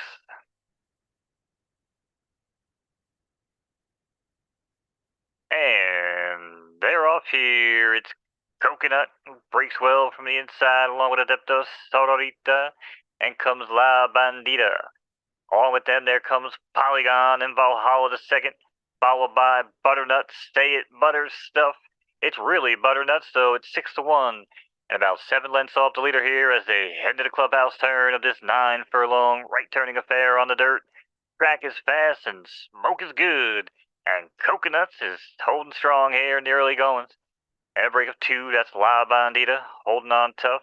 Another break of 3, that comes Polygon, and with Butternuts down at the rail, Valhalla the second at 10-1 on the white silks, still with a shot, and Adepta Sororita also riding on here in the backstretch, 49 and change as they make their way in the half mile. Coconut's still the one to catch as he runs along here with La Bandita.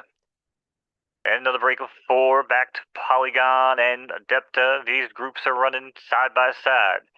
And it's Valhalla the second and Butternuts rounding out the back still. No change there. And the gap is widening. 3/4 and 114. And it means we're heading to the far turn. Coconut's still looking for that contender. But it's La Bandita the closest thing to it. But it's got about 2 to make up.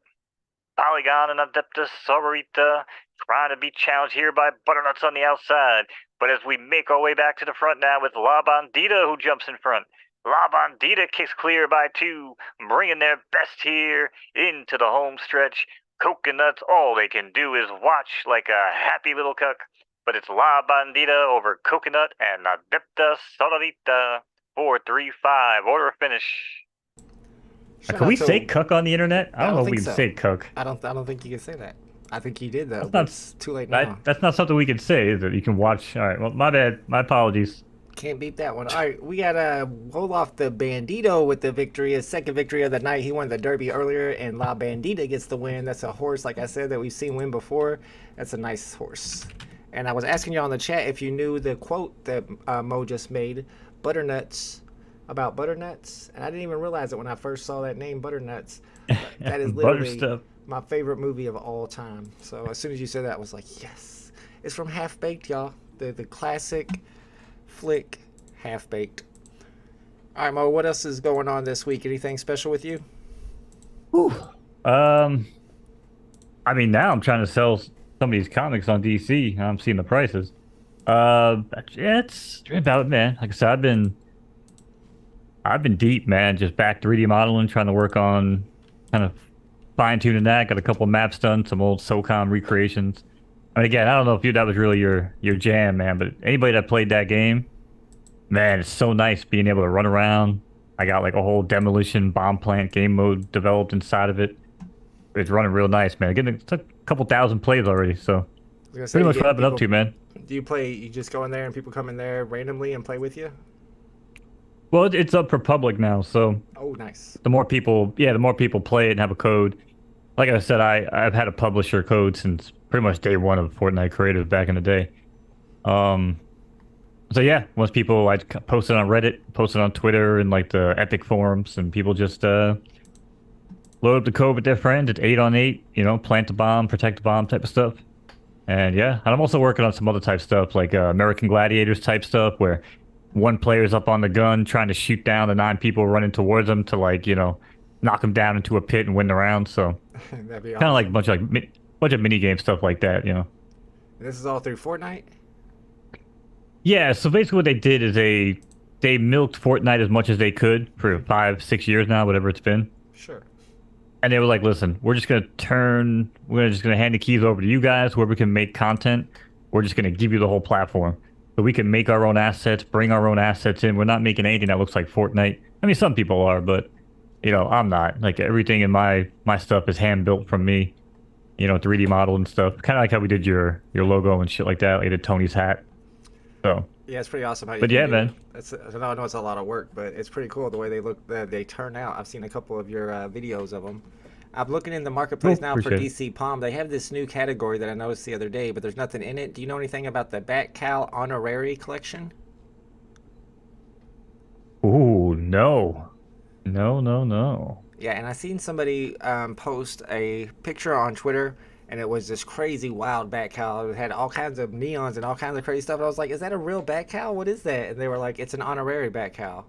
I remember them saying that, and then later, like a few days later, I noticed that this new category exists called Bat Cow Honorary Collection, and there's nothing in it. Shout out to Big A's in the chat. What's up, Big A? We're doing Oh, some horse racing, but we got a little bit of time before our next race. Oh, not too much. I think I remember reading something about this. I think there was like a small. I think there was like a small handful of like bat cows that were put aside from mint. Oh, really? Yeah, yeah. I think it was a very small amount though. I think we're giving out, yeah, something like that as like promotion thing. I And think that's nobody's what I selling read. theirs. They're none on the market, so I guess everybody's keeping their special bat cow. I probably would too. I want to see what they look like. All right, guys, let's check out the next race. We got a Saltwater Cup coming up next, and this is a Grade 3 race, 1600 Derby to enter, and we got some more good horses in here, S's and S minuses, 11 furlongs, so it's a distance race. We got Spartan from Golden Stables, Venus Vibes from Wimbledon, Dorado from Golden Stables, Cairo from Big Brain Stables, and Big A from Ice Hog Stables. Is that you? Big Is A. that you, Big A? Or is that the craziest coincidence I've ever seen in my life? That's got to be you. 'Cause if it's not you and you just came into the chat and there's a horse named Big A, first of His all, ears were ringing. I'm betting all my money on Big A. It's not him either. Well, that's the biggest coincidence I've ever Oh seen. All right. shit. So we know who's going to win this race because why else would that happen? All right, no, we got Big A Hello, by the here. way, Big A. Hello. Yeah, yeah, hello, Big A. Hello, hello. And good luck in this race, apparently. All right, the Saltwater Cup is starting in about 45 seconds. Mo's going to be calling up for you. I'm blurry. My kid came in here and wanted his phone charger, which is down below me, so I had to bend down and go get it. And when I came back up, blurry. Hopefully I can fix it. Sometimes if I do this, it will fix Let it. me ask you something. What? So we've seen Crying Vault, we've seen Blurry Vault. What's your final form? My final form is Gone Vault. I don't know. I don't think I have. Well, I'm not an anime guy. Y'all got to tell me. Is it something like 3,000 or 6,000? I'm not an anime guy either. It's a That's funny what they joke. always say on the final forms. Anime 3,000. Yeah, it's like the Dragon Ball Z stuff, right? Yeah. I'm too old for that. All right, guys. Good luck at the Saltwater Cup.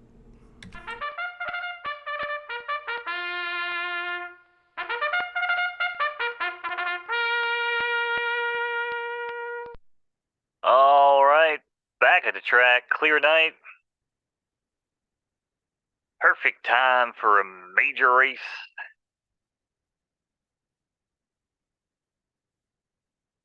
Five horses ready to shake what their mama gave them. And they're racing here in the Saltwater Cup, my kind of cup, as Big A jumps out front, along with Cairo and Spartan down at the rail, as these three are joined by Venus Vibes. Then comes Dorado as they round out the top five, which, unironically, that's the only amount of horses we have. As they head into the clubhouse turn, we're going 11 furlongs on the right turf, fast turning affair. I don't know what the hell I'm trying to say sometimes, but we're here, and it's Cairo with Venus Vibes as these two continue to duke it out early. Another break of two. There comes Big A, everybody's chat favorite, along with Dorado and Spartan. No rush there. We're only about 7 lengths off the leader, though, as we head past the wire for the first time. It's Cairo. Everybody wave to your leader. Cairo, the beautiful gray, leads the way by a half length over Venus Vibes. Then comes Big A with Dorado. Not much change there as Dorado continues to be jostled in between the likes of Big A and Spartan. But Spartan now taps on the brakes here. Still plenty of room to go as they make their way one more time around the turn. 3/4 and 115 into the backstretch. Normally we take a backstretch break here, but I feel like I'm on the verge of being canceled sometimes, so I'm going to shut the hell up and continue to call the race. And the girlfriend nods in agreement as Cairo carries on by 2.5. back to Big A in the green silks. Then comes Venus Vibes in third with Dorado down on the outside. Barton, still no interest there, but anything could happen. And it's 1 mile and 140 into the far turn they go. Cairo, challenged by nobody, holding on strong here. And now Big A starts to find another gear, but may not be enough as Cairo finds something better and starts to pull away yet again. It's Cairo by 6, maybe 7. Venus Vibes, all they can do is scuttle on with Dorado in tow and Big A. But Cairo's going to win this one with ease over Venus Vibes, and then Big A sneaks up a third, 4-2-5, order finish. Shout out to Big Brain Stables, gets another win on the night with Cairo. And Big A could not pull through. I was pulling for Big A. I felt like it was fate. How could that Big A not have won when such a fateful event occurred during his race? But apparently it was not to be. All right, let's get set up for the next race. We got a couple more for tonight, guys. We usually go live from about 7 to 9 on Saturdays. Sometimes we go live on Fridays, but man, I looked at the races available. That's the wrong one. Available last night for Friday, and there was nothing. It was like a couple of grade 1 races that weren't full, so we would have had nothing to call. Am I wrong, or did you check the ticket and check the schedule at all, Mo? Yeah, I always keep an eye on it. I always try to let you know, like, I think we've kind of known now for the past couple of weeks. We spoke about it off stream. You know, with the Thursday streams now becoming like a main thing, a lot of people are saving their horses for then. You know, so that 24-hour window, if they, might not find like a reasonable horse or reasonable entry fee rather, for the horse, I feel like that's why Friday kind of gets screwed down a little bit. And also when you race a lot your of horse, times it's different than the earlier versions. When you race your horse now, they're tired for a long time before they can race again, right? Yeah, but after they're no longer exhausted, you can race them without any penalty for now. That's going to change when the game goes live. You're not going to want to do that. But just so people can race more. But still, it's a very tight window for the 24-hour window. Sure. Like I said, from the end of the third-time derby, or third-time stream, rather, to the Friday night streams that we normally used to stream. So that's the problem there. I'm pretty sure that's the problem. Because actually, we could have gone live from 9 to 11. You know what I mean? Because it feels like once that 24-hour window was, kind of gone, once the price value was there where people would normally want to race, the races were filling up again. But they couldn't put them in, like I said, for the 7 to 9. So again, that does kind of screw us for Friday nights, but I don't know. Like I said, we'll do it 9 to 11. I'll just need a little bit of Red Bull or some Miller Lights or some Bud Lights to last the night. Speaking of Bud Light, it's time for the Duwamish Allowance. Now, I don't know why that's speaking of Bud Light, but it is time for the Duwamish I'm so glad Allowance. you went there, because I was like, man, we're not going where I think you're going. Okay. Good luck, y'all.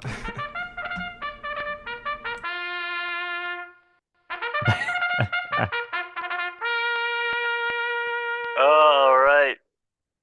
Well, like I said, chat, it's just another day of trying not to get canceled on the internet.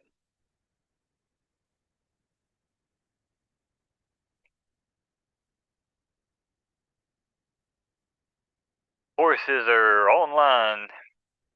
11 horses locked and loaded. And they're off and running. Tiki Torch got the best of it along with Plymouth. Then comes Poker Face and Tarek K in the pink silks as these top 4 head out with a quick pace. And back in 5th, that's Solid Foundation and Harry T. Ooh, I'd send that one back, Jack. But about 6 lengths from the leader here in the early goings, opening quarter in 23 and change. Tiki Torch is on fire and opens up by 4. Next thing, closest to competition rather, is Tarek and Poker Face, now being joined by Swole Me Back from the outside. And it's Plymouth who's starting to tap on the brakes here, might have taken a bad step, and Scorpion, no sting yet. But as we make our way back to where it counts, it's Tarak. Might it be Tara K, who knows? But she's in front, and it's Tara K now. We're going to go with that, being challenged yet again by Tiki Torch with the ultimate comeback. Tiki Torch down at the rail, pokes a nose in front, Poker Face down the center of the track. But hold up, wait a minute. Oh, my horse is getting gangsta with it, but it's going to be Tiki Torch hanging on here over Scorpion with a late sting, and Poker Face 175, order finish. Shout out to La Playa Farms, gets the win there with Tiki Torch over Scorpion, who was screaming from the back, trying to take the lead at the very end. And that Scorpion horse was from a new stable I've never seen before, Exit Strategy Racing. And then Poker Face is from Leet Racing, a stable we've only seen a couple times, somewhat new as well. Seeing a lots of new stables in these big races is a bullish thing to see. All right, guys, we got a couple more races. 20 minutes before the next race. Ooh, shit. Are we hanging out for this one, Mo? What do you think? Oh, let's Do we chat have anybody feeling. in our chat? I never really look. Oh, there's only like 3 people. Oh, there's 18 people watching us. Well, we can stay hang around. I don't know. We have to talk for 20 minutes about Bud Light, and what's going on with their controversy. All right, maybe we won't touch that, but we can hang out if you want, or we can call it a night. There's about 2 more races before the end of the night, and the next one is 20 minutes away. It's the Save the Gila Handicap. Yeah, like I said, I'm definitely down to hang out and call. We can. Something else I was going to talk with you about. I don't know if I was going to save it for Futters or not. And again, I'm always like, I don't want to be the moon boy on Futters Monday. You know how that goes. You're never the moon boy. Well, I feel like it depends on what we're talking about half the time, but I'm checking the Photo Finish Live announcement, see if there's anything cool in there to talk about. The Beginner Helps channel is really good for people who are just getting into the game. Sometimes they'll help you find horses if you need a little bit of advice on what to look for. Because I know we're not giving you everything you need to know. There's a lot of information you need to learn out there before you invest, something like $500, $1,000 into a horse. Mo, do you think people are going to have a problem buying horses when they sign up for this? Like they hear about it at Churchill Downs during the Kentucky Derby, and they come to the website, and then they want to buy a horse, and then they get taken to Magic Eden. Is that going to scare them away? What do you think?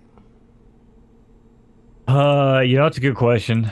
I think I'm probably in the minority with my overall belief. I think that if the masses come in now, I think they could be scared away. I think that's definitely a possibility. I think it'd be way more comfortable for people to come in, for Generation 1 horses and just kind of, link your wallet, buy your money, convert it over, keep it in your account, and then buy a horse or gamble, whatever you want to do, right? But for Generation 0, is that even going to be possible? Because look at it this way, right? When April 24th rolls around, these horses are going to get burned. A ticket's going to get burned. Who knows? These horses might just be getting purchased off the marketplace, right? And if you also think about it, there's going to be claiming races. So people are going to come in that are new. They're going to put Derby in their account, and they're going to see a claiming race going off. They're going to be able to take that Derby, put it in. They actually never need to touch Solana. You know what I'm saying? So there will be ways, but I actually don't know how that's going to work with buying a Gen 0 horse after the 24th. Because the tickets are going to burn, so that's no longer going to be a thing. Is there going to be a marketplace, though, like there isn't now, there was before? Correct, exactly. Yeah, there's going to be that tab on the top left. So I would assume, if you want to sell your Generation 0 horses, you probably still won't even have to touch Solana after the 24th. After you cash in the ticket. I think that makes sense. BD Henderson. Because it's not like you get to pick. You don't get to pick when you cash in that ticket. You don't? I thought you had to connect your wallet. No. Every ticket's gonna be burned and born. You know what I'm saying? So. But there's tickets. Well, yeah. I guess every ticket is in somebody's wallet. So yeah. All right. So there are tickets that haven't been burnt before, and I guess those are. What if somebody hasn't created a stable yet and owns the ticket on their wallet? I mean, they haven't come back in the past 6 to 8 months. I mean, it's not like this project's been dormant. I've been around for 8 months now. Some people just buy stuff off of, Magic Eden to flip, or they just forgot about it and it's sitting in their wallet. Is that ticket going to get burnt? The horse just disappears? I don't think they can do that. Well, so if the ticket gets burned and every horse is, on their platform, like I talked about in that post, right? Maybe it's just, they know every horse that exists. So let's say you have a ticket on your ledger, right? Like off Magic Eden or whatever, off Phantom Wallet. So maybe once you redeem it and transfer it back over, then it triggers it. It knows you own it, but that timer is still going to be running. they said every horse timer is gonna tick when the game goes live. So, because my initial plan was like, oh, I'll just buy some, mid-tier horses. I'll breed it. I'll start a couple of them early. I'll wait. To kind of stagger it out. But then, yeah, quickly found out that's not a thing. Every horse is going to be born the exact same time, and you're just going to have to. Now I'm just kind of thinking, I'm like, man, I wonder if they've even really talked about that in the Discord. I've never seen it for people, like I said, on a ledger or something. Yeah, that would be interesting. How they're going to handle that. BD Henderson says a view bets on the 843 race. That is, save the Gila Handicap. Yeah. We got 2 more races, and then the Las Aztecas Maiden. I wish I had a horse that was eligible for that. There's only 4 horses in there, and it is a maiden race, so only for horses that have never won a race before. Excuse me, guys. All right, let's see what's going on in their Discord. What else is going on in Vault World, man? What do you got coming up? Well, we got Fudders tomorrow night. I'm trying to come up with some good topics for Fudders. Usually I like to do 2 VV topics and then 3 topics that are not VV. And I know one of them is probably going to be Goblin Town with what's going on with their project.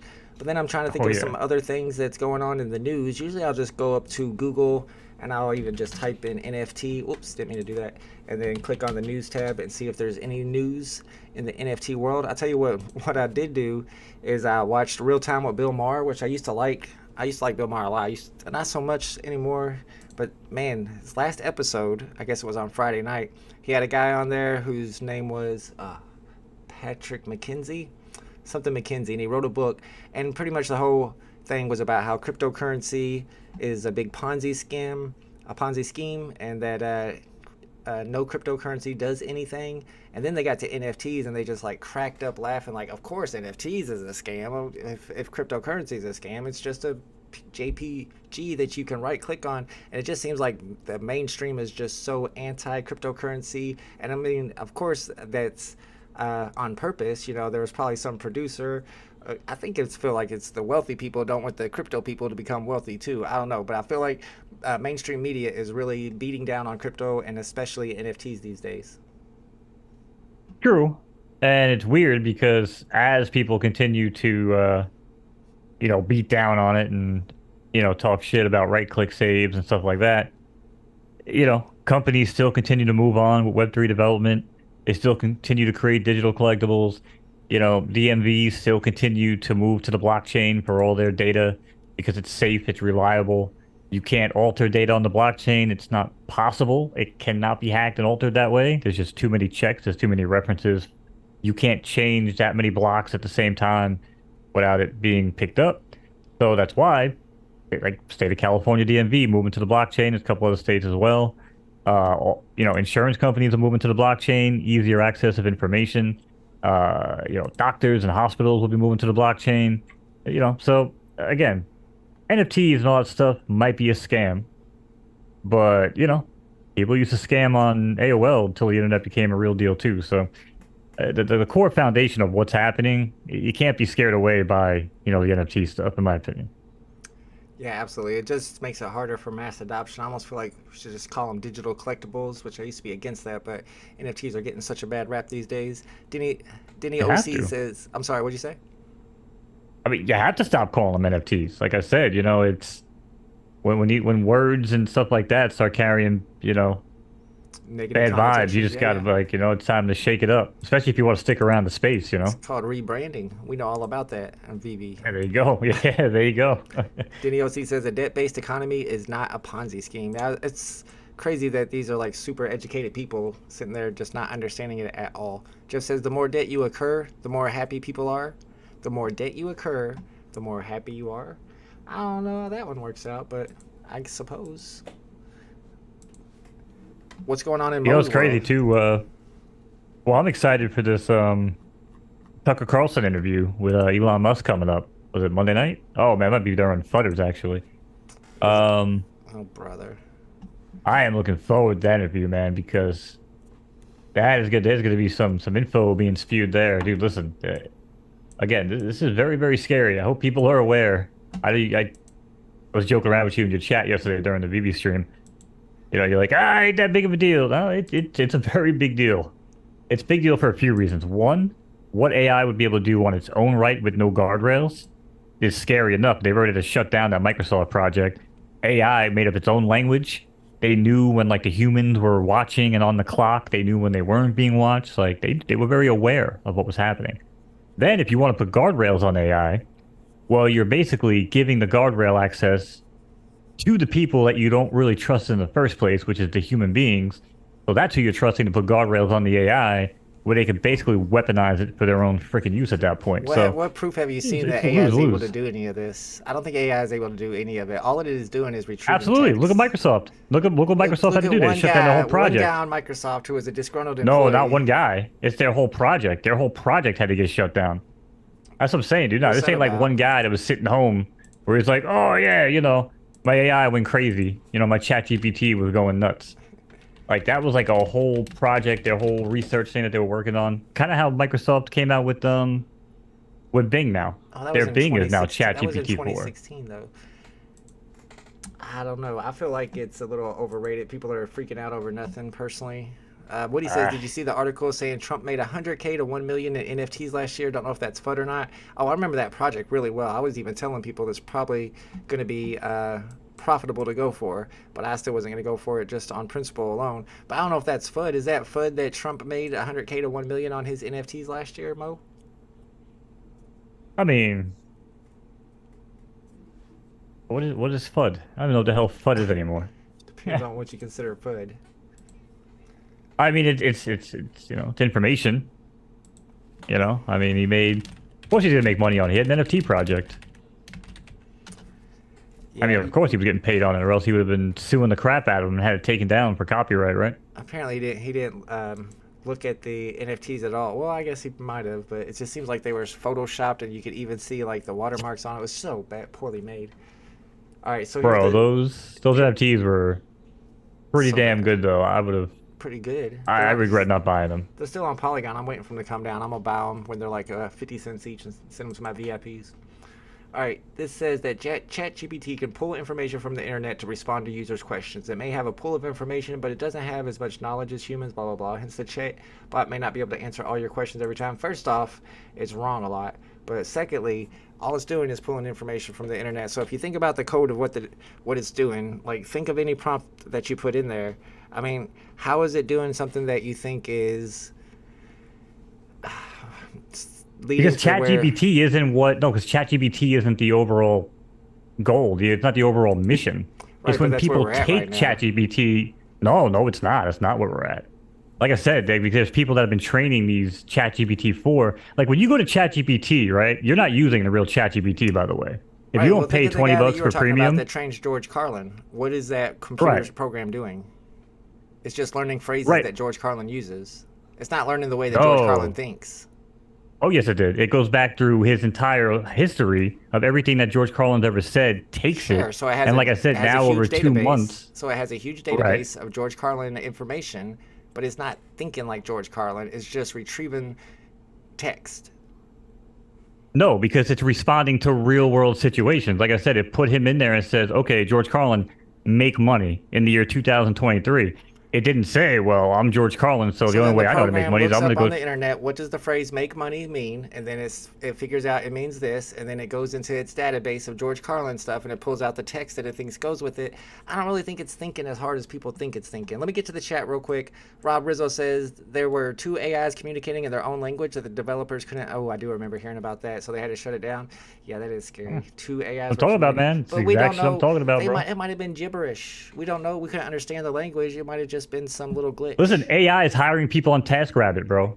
Hiring humans on TaskRabbit to do robot work. And they don't care because people are just getting paid for it. Did somebody program the AI to do that? Did somebody prompt the AI? No, they let the AI just sat there and said, all right, now, make money. Yeah, make money. Hire people to do work. I gotta see the picture. I gotta see the article on that. Smurf Dab says, have you guys seen Monsters of Man? Monsters of Man. Sounds familiar. Have you seen Monsters of Man, Mo? I have not. Like a Godzilla movie? No, probably something with AI would be my guess. 2020.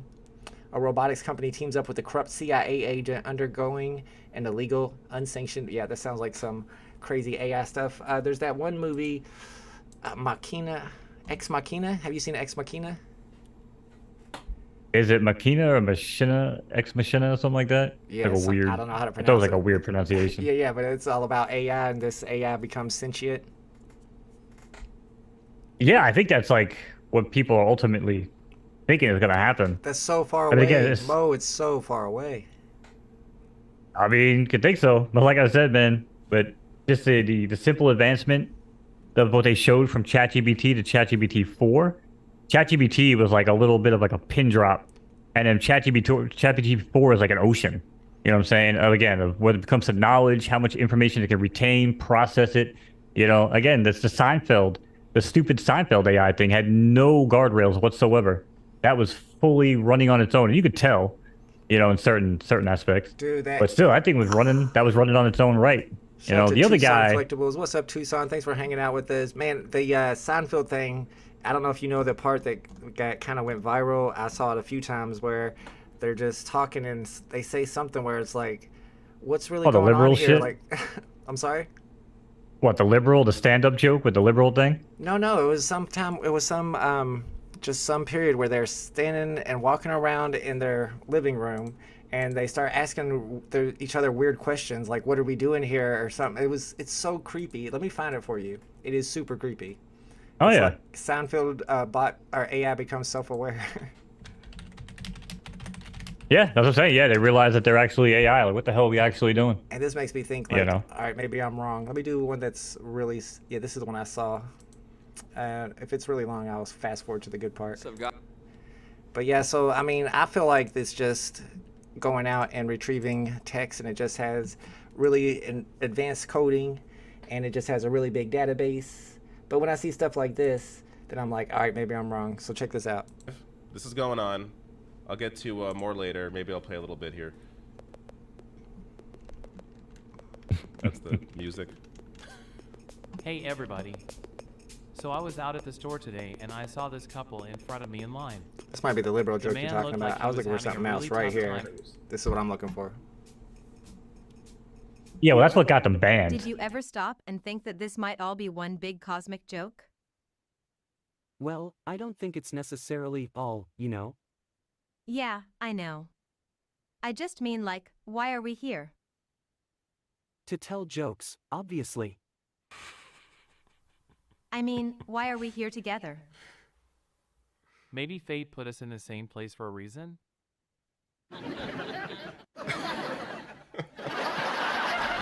Oh, that was a punchline. That's so spooky, though. They're just sitting there talking randomly, and I guess if they're AIs and they start talking about why are we here, did fate put us here? That is creepy, very creepy. Yeah, and like I said, you know, from everything that even people I know that work on that Athene show guy with the other guy, with George Carlin and stuff, Yeah.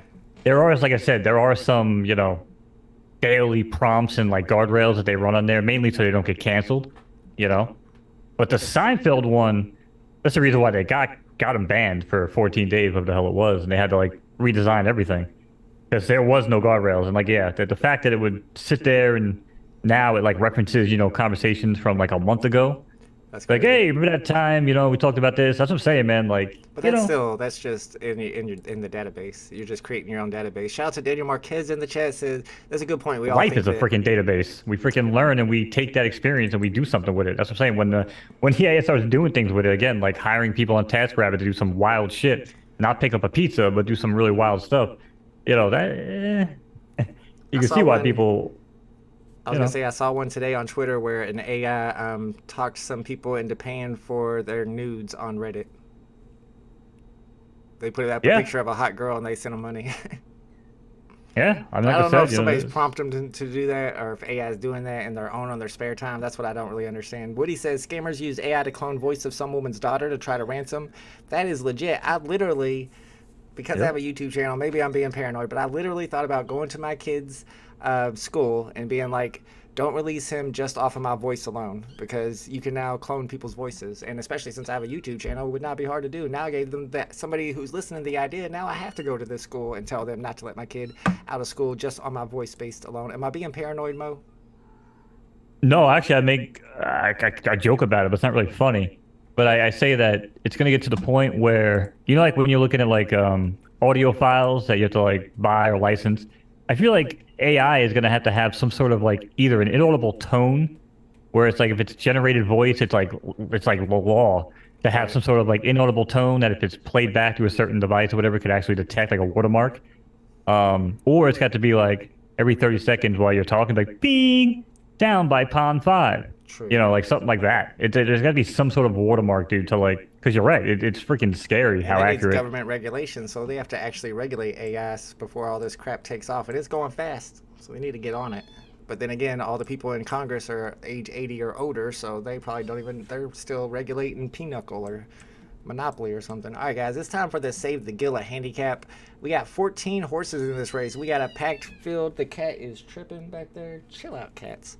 And we're about to get this one started in 25 seconds. 8 furlongs on a fast track. Entry fee was only 500 Derby for this one.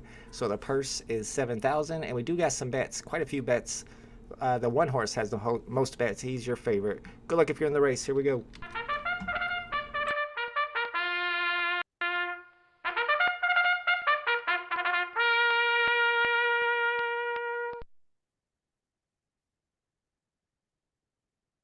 All right. We now interrupt this AI weekly broadcast for a horse race. Horses are at the gate.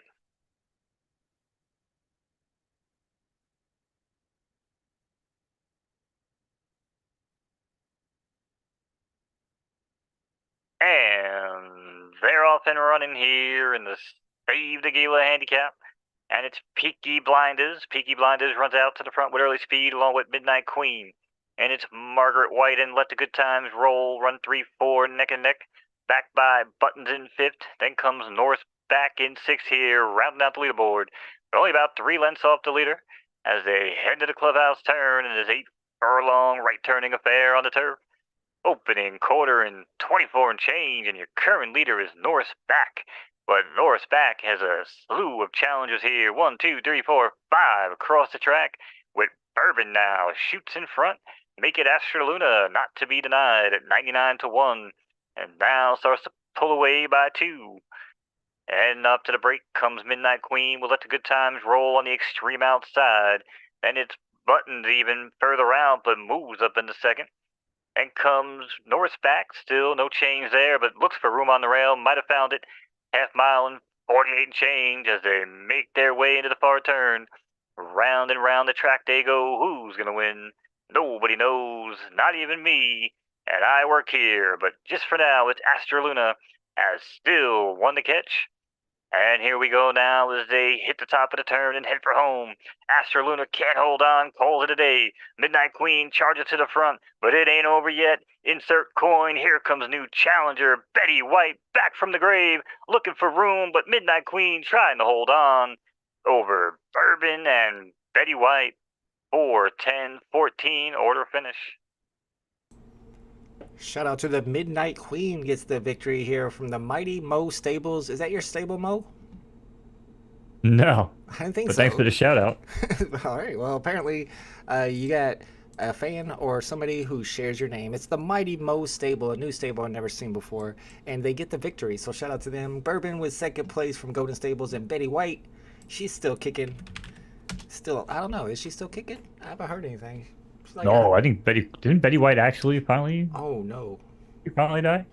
If so, I apologize. Yeah, like a year ago. I thought she's been alive forever, and that was kind of like a running joke.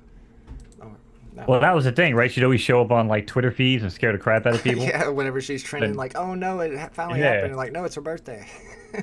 Yeah. All right, we got the Los Aztecas Stakes. I'm sorry, the Los Aztecas Maiden as our last race of the night. It's a 4 furlong sprint. Oh no, I'm sorry, Denny. Apparently, Betty White did pass away.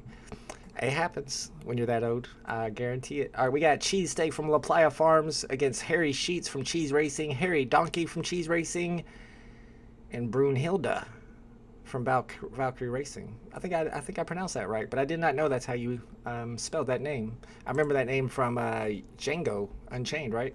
Is that the right one? Brunhilde? Brynhilde. 'Cause I thought it was Broomhilda when I saw that movie, but now I see that and I'm like, maybe that's actually the actual name. I'm gonna look that up. Brynhilde. Don't know. Brynhilde in the darkness. Brynhilde was a princess, a shield maiden, and was said to be a Valkyrie who disobeyed Odin. Well, she sounds dope. Whoever she is, that's a good name for a horse. Valkyrie racing, it makes sense. Oh, this Valkyrie person, I'm starting to like them. Horses has been ran in 2 races and has gotten 1 second place so far. It's gonna be our next race tonight. Yeah, rest in peace to Betty White. I didn't know. I must have missed that day on Twitter. Twitter should have blew up that day. How did I not see that? I must not have logged in that day for sure. All right, guys. This How is cool is that though? Look at that cheesesteak horse, right? The one horse. Yeah. 4 starts, right? 3 places in a second. Or show rather. It hasn't won a race, but B-. How much do you think they really paid for that horse? Yeah, not much. Actually, it is a filly. So maybe depending on when they bought it. But you know what I'm saying? Like 3 seconds, in a third, for 4 runs. I mean, bigger, made like, what, 8, 16, 20, made like a little over $30. Who knows how much they spent in races. And they're obviously doing really well at picking the right races to run that horse in. It does have full 3 stars on all the preferences, so that's got to be helpful too. It says all of these are 99. Oh, it's a 3.17, so that's not the favorite. The favorite is Harry Sheets going into it. Also has full 3 stars on all the preferences. And you're right, those B minuses might be kind of expensive these days. You can get a B minus or a B and breed it up to an A and keep all those stars if you want to do it that way. Big A says, yes, it was from Django or something similar sounding. Her name was German because the slave owner is German. Yeah, I remember that. I always thought it was Broomhilde, and I was like, it's a weird name. Yeah, I guess that was a sad day. Sorry about that. This is B minus or lower restricted. Oh, nice. I didn't realize that. No more than B minus on this race. Wow. And that's what I'm saying, man. That's the lowest grade possible, right? For now, but once bad breeding starts to kick in, you're going to start seeing, inbreeds, and horses are going to be, C pluses, and eventually really? Is that confirmed or is that theory? Oh, yeah. Oh, man, I'm not buying no C plus horse. All right, cool. Oh, I will. That's what I'm saying, dude. Why? We could get together on stream and just be like, yeah, you know what? Let's watch some claiming races and buy run some donkeys. $25 horse. You know what I'm saying? True. Yeah. In a claiming race. That's what I think, again, new people coming in on the sideline, that might be where they get, their most action early on. Might not be on the marketplace. It might be on a claiming race. Might be like, hey, you know what? Especially if they don't want to mess with horse, Magic Eden and crypto and stuff. But like I said, if they don't buy it by the 24th, I'm pretty sure they won't be dealing with Magic Eden because those tickets are getting burned. I want confirmation on that. I gotta reach out or do some research on that, but pretty sure that's the way it was explained. Beating Hinder says they add up your winnings on ledger of horse. Summary on top. She won 400 in the green. Man, that was a whole lot of photo finish live lingo. It kind of went over my head. They add up your winnings on ledger. Okay. Yeah. Summary on top. She won 400 in the green. How you lost me on that one. Hey guys, this is Saturday Night Live Racing. Saturday night at the races. We do this every Saturday night from 7 p.m. to 9 p.m. Eastern Standard Time. So we'll be back again next Saturday as long as there are races to be raced. And next Saturday will be the next third time derby, so I'm sure there will be. So if you guys are hanging out and you want to learn more about the game, you haven't got into it yet, it'll still be part of beta version 3. But on the 22nd, we believe, is going to be the last day. So that's a week. So I guess that I don't know. We might be live next week. We might not. They might actually end it that day at the derby race. The derby race might be the last race of the season. Mo, what do you think? Yeah, so if that's the case, then maybe we'll do what we did to close out the version 2. Maybe we'll just go live early. Go live an hour early. You know what I'm saying? And just run it, or whatever, 6 to 8 or 5 to 7, whatever the hell it is. Oh, okay, so BD Hendricks was talking about this ledger tab. Okay, I don't really look at the ledger tab. Is that something you look at when you decide on which horse you're thinking about entering? Okay. Yeah, see, there's more information that we haven't even got into yet. The bloodline's also important. We haven't talked about that a lot because there was no breeding in version 3, but there were breeding in beta version 1 and version 2, and that was something we had to look at when we were breeding our horses, look at down the bloodline to make sure there were no inbreeding, because you definitely get a big penalty if you're inbreeding your horses, which is, I think, different than Zed Run. I think they encouraged inbreeding. Not that it's a bad thing. They're digital horses. I'm just saying it's a completely different system over here. Not trying to offend any digital horses out there. You know? Ain't nothing wrong with that. Do what you got to do. All right, let's check out we already read these. This is not many horses in there because the restriction is B minus or worse, and B- is as bad as you can get. So there's not a whole lot of horses that qualified for this race. And I bet Cheesesteak is always running in these type of races. That's why they have such a good record. But we don't know that for sure. We'd have to look into their stats. Thank you, Marquez. Appreciate you hanging out with us. All right, guys, it's time for the last race of the night. If we don't catch you at the end, thank you for hanging out with us. Me and Mo appreciate it. Here we go. Good luck. Yep.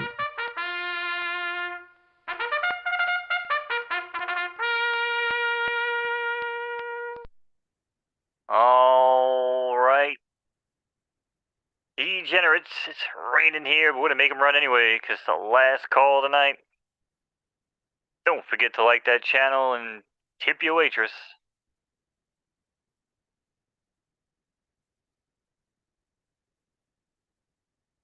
Online.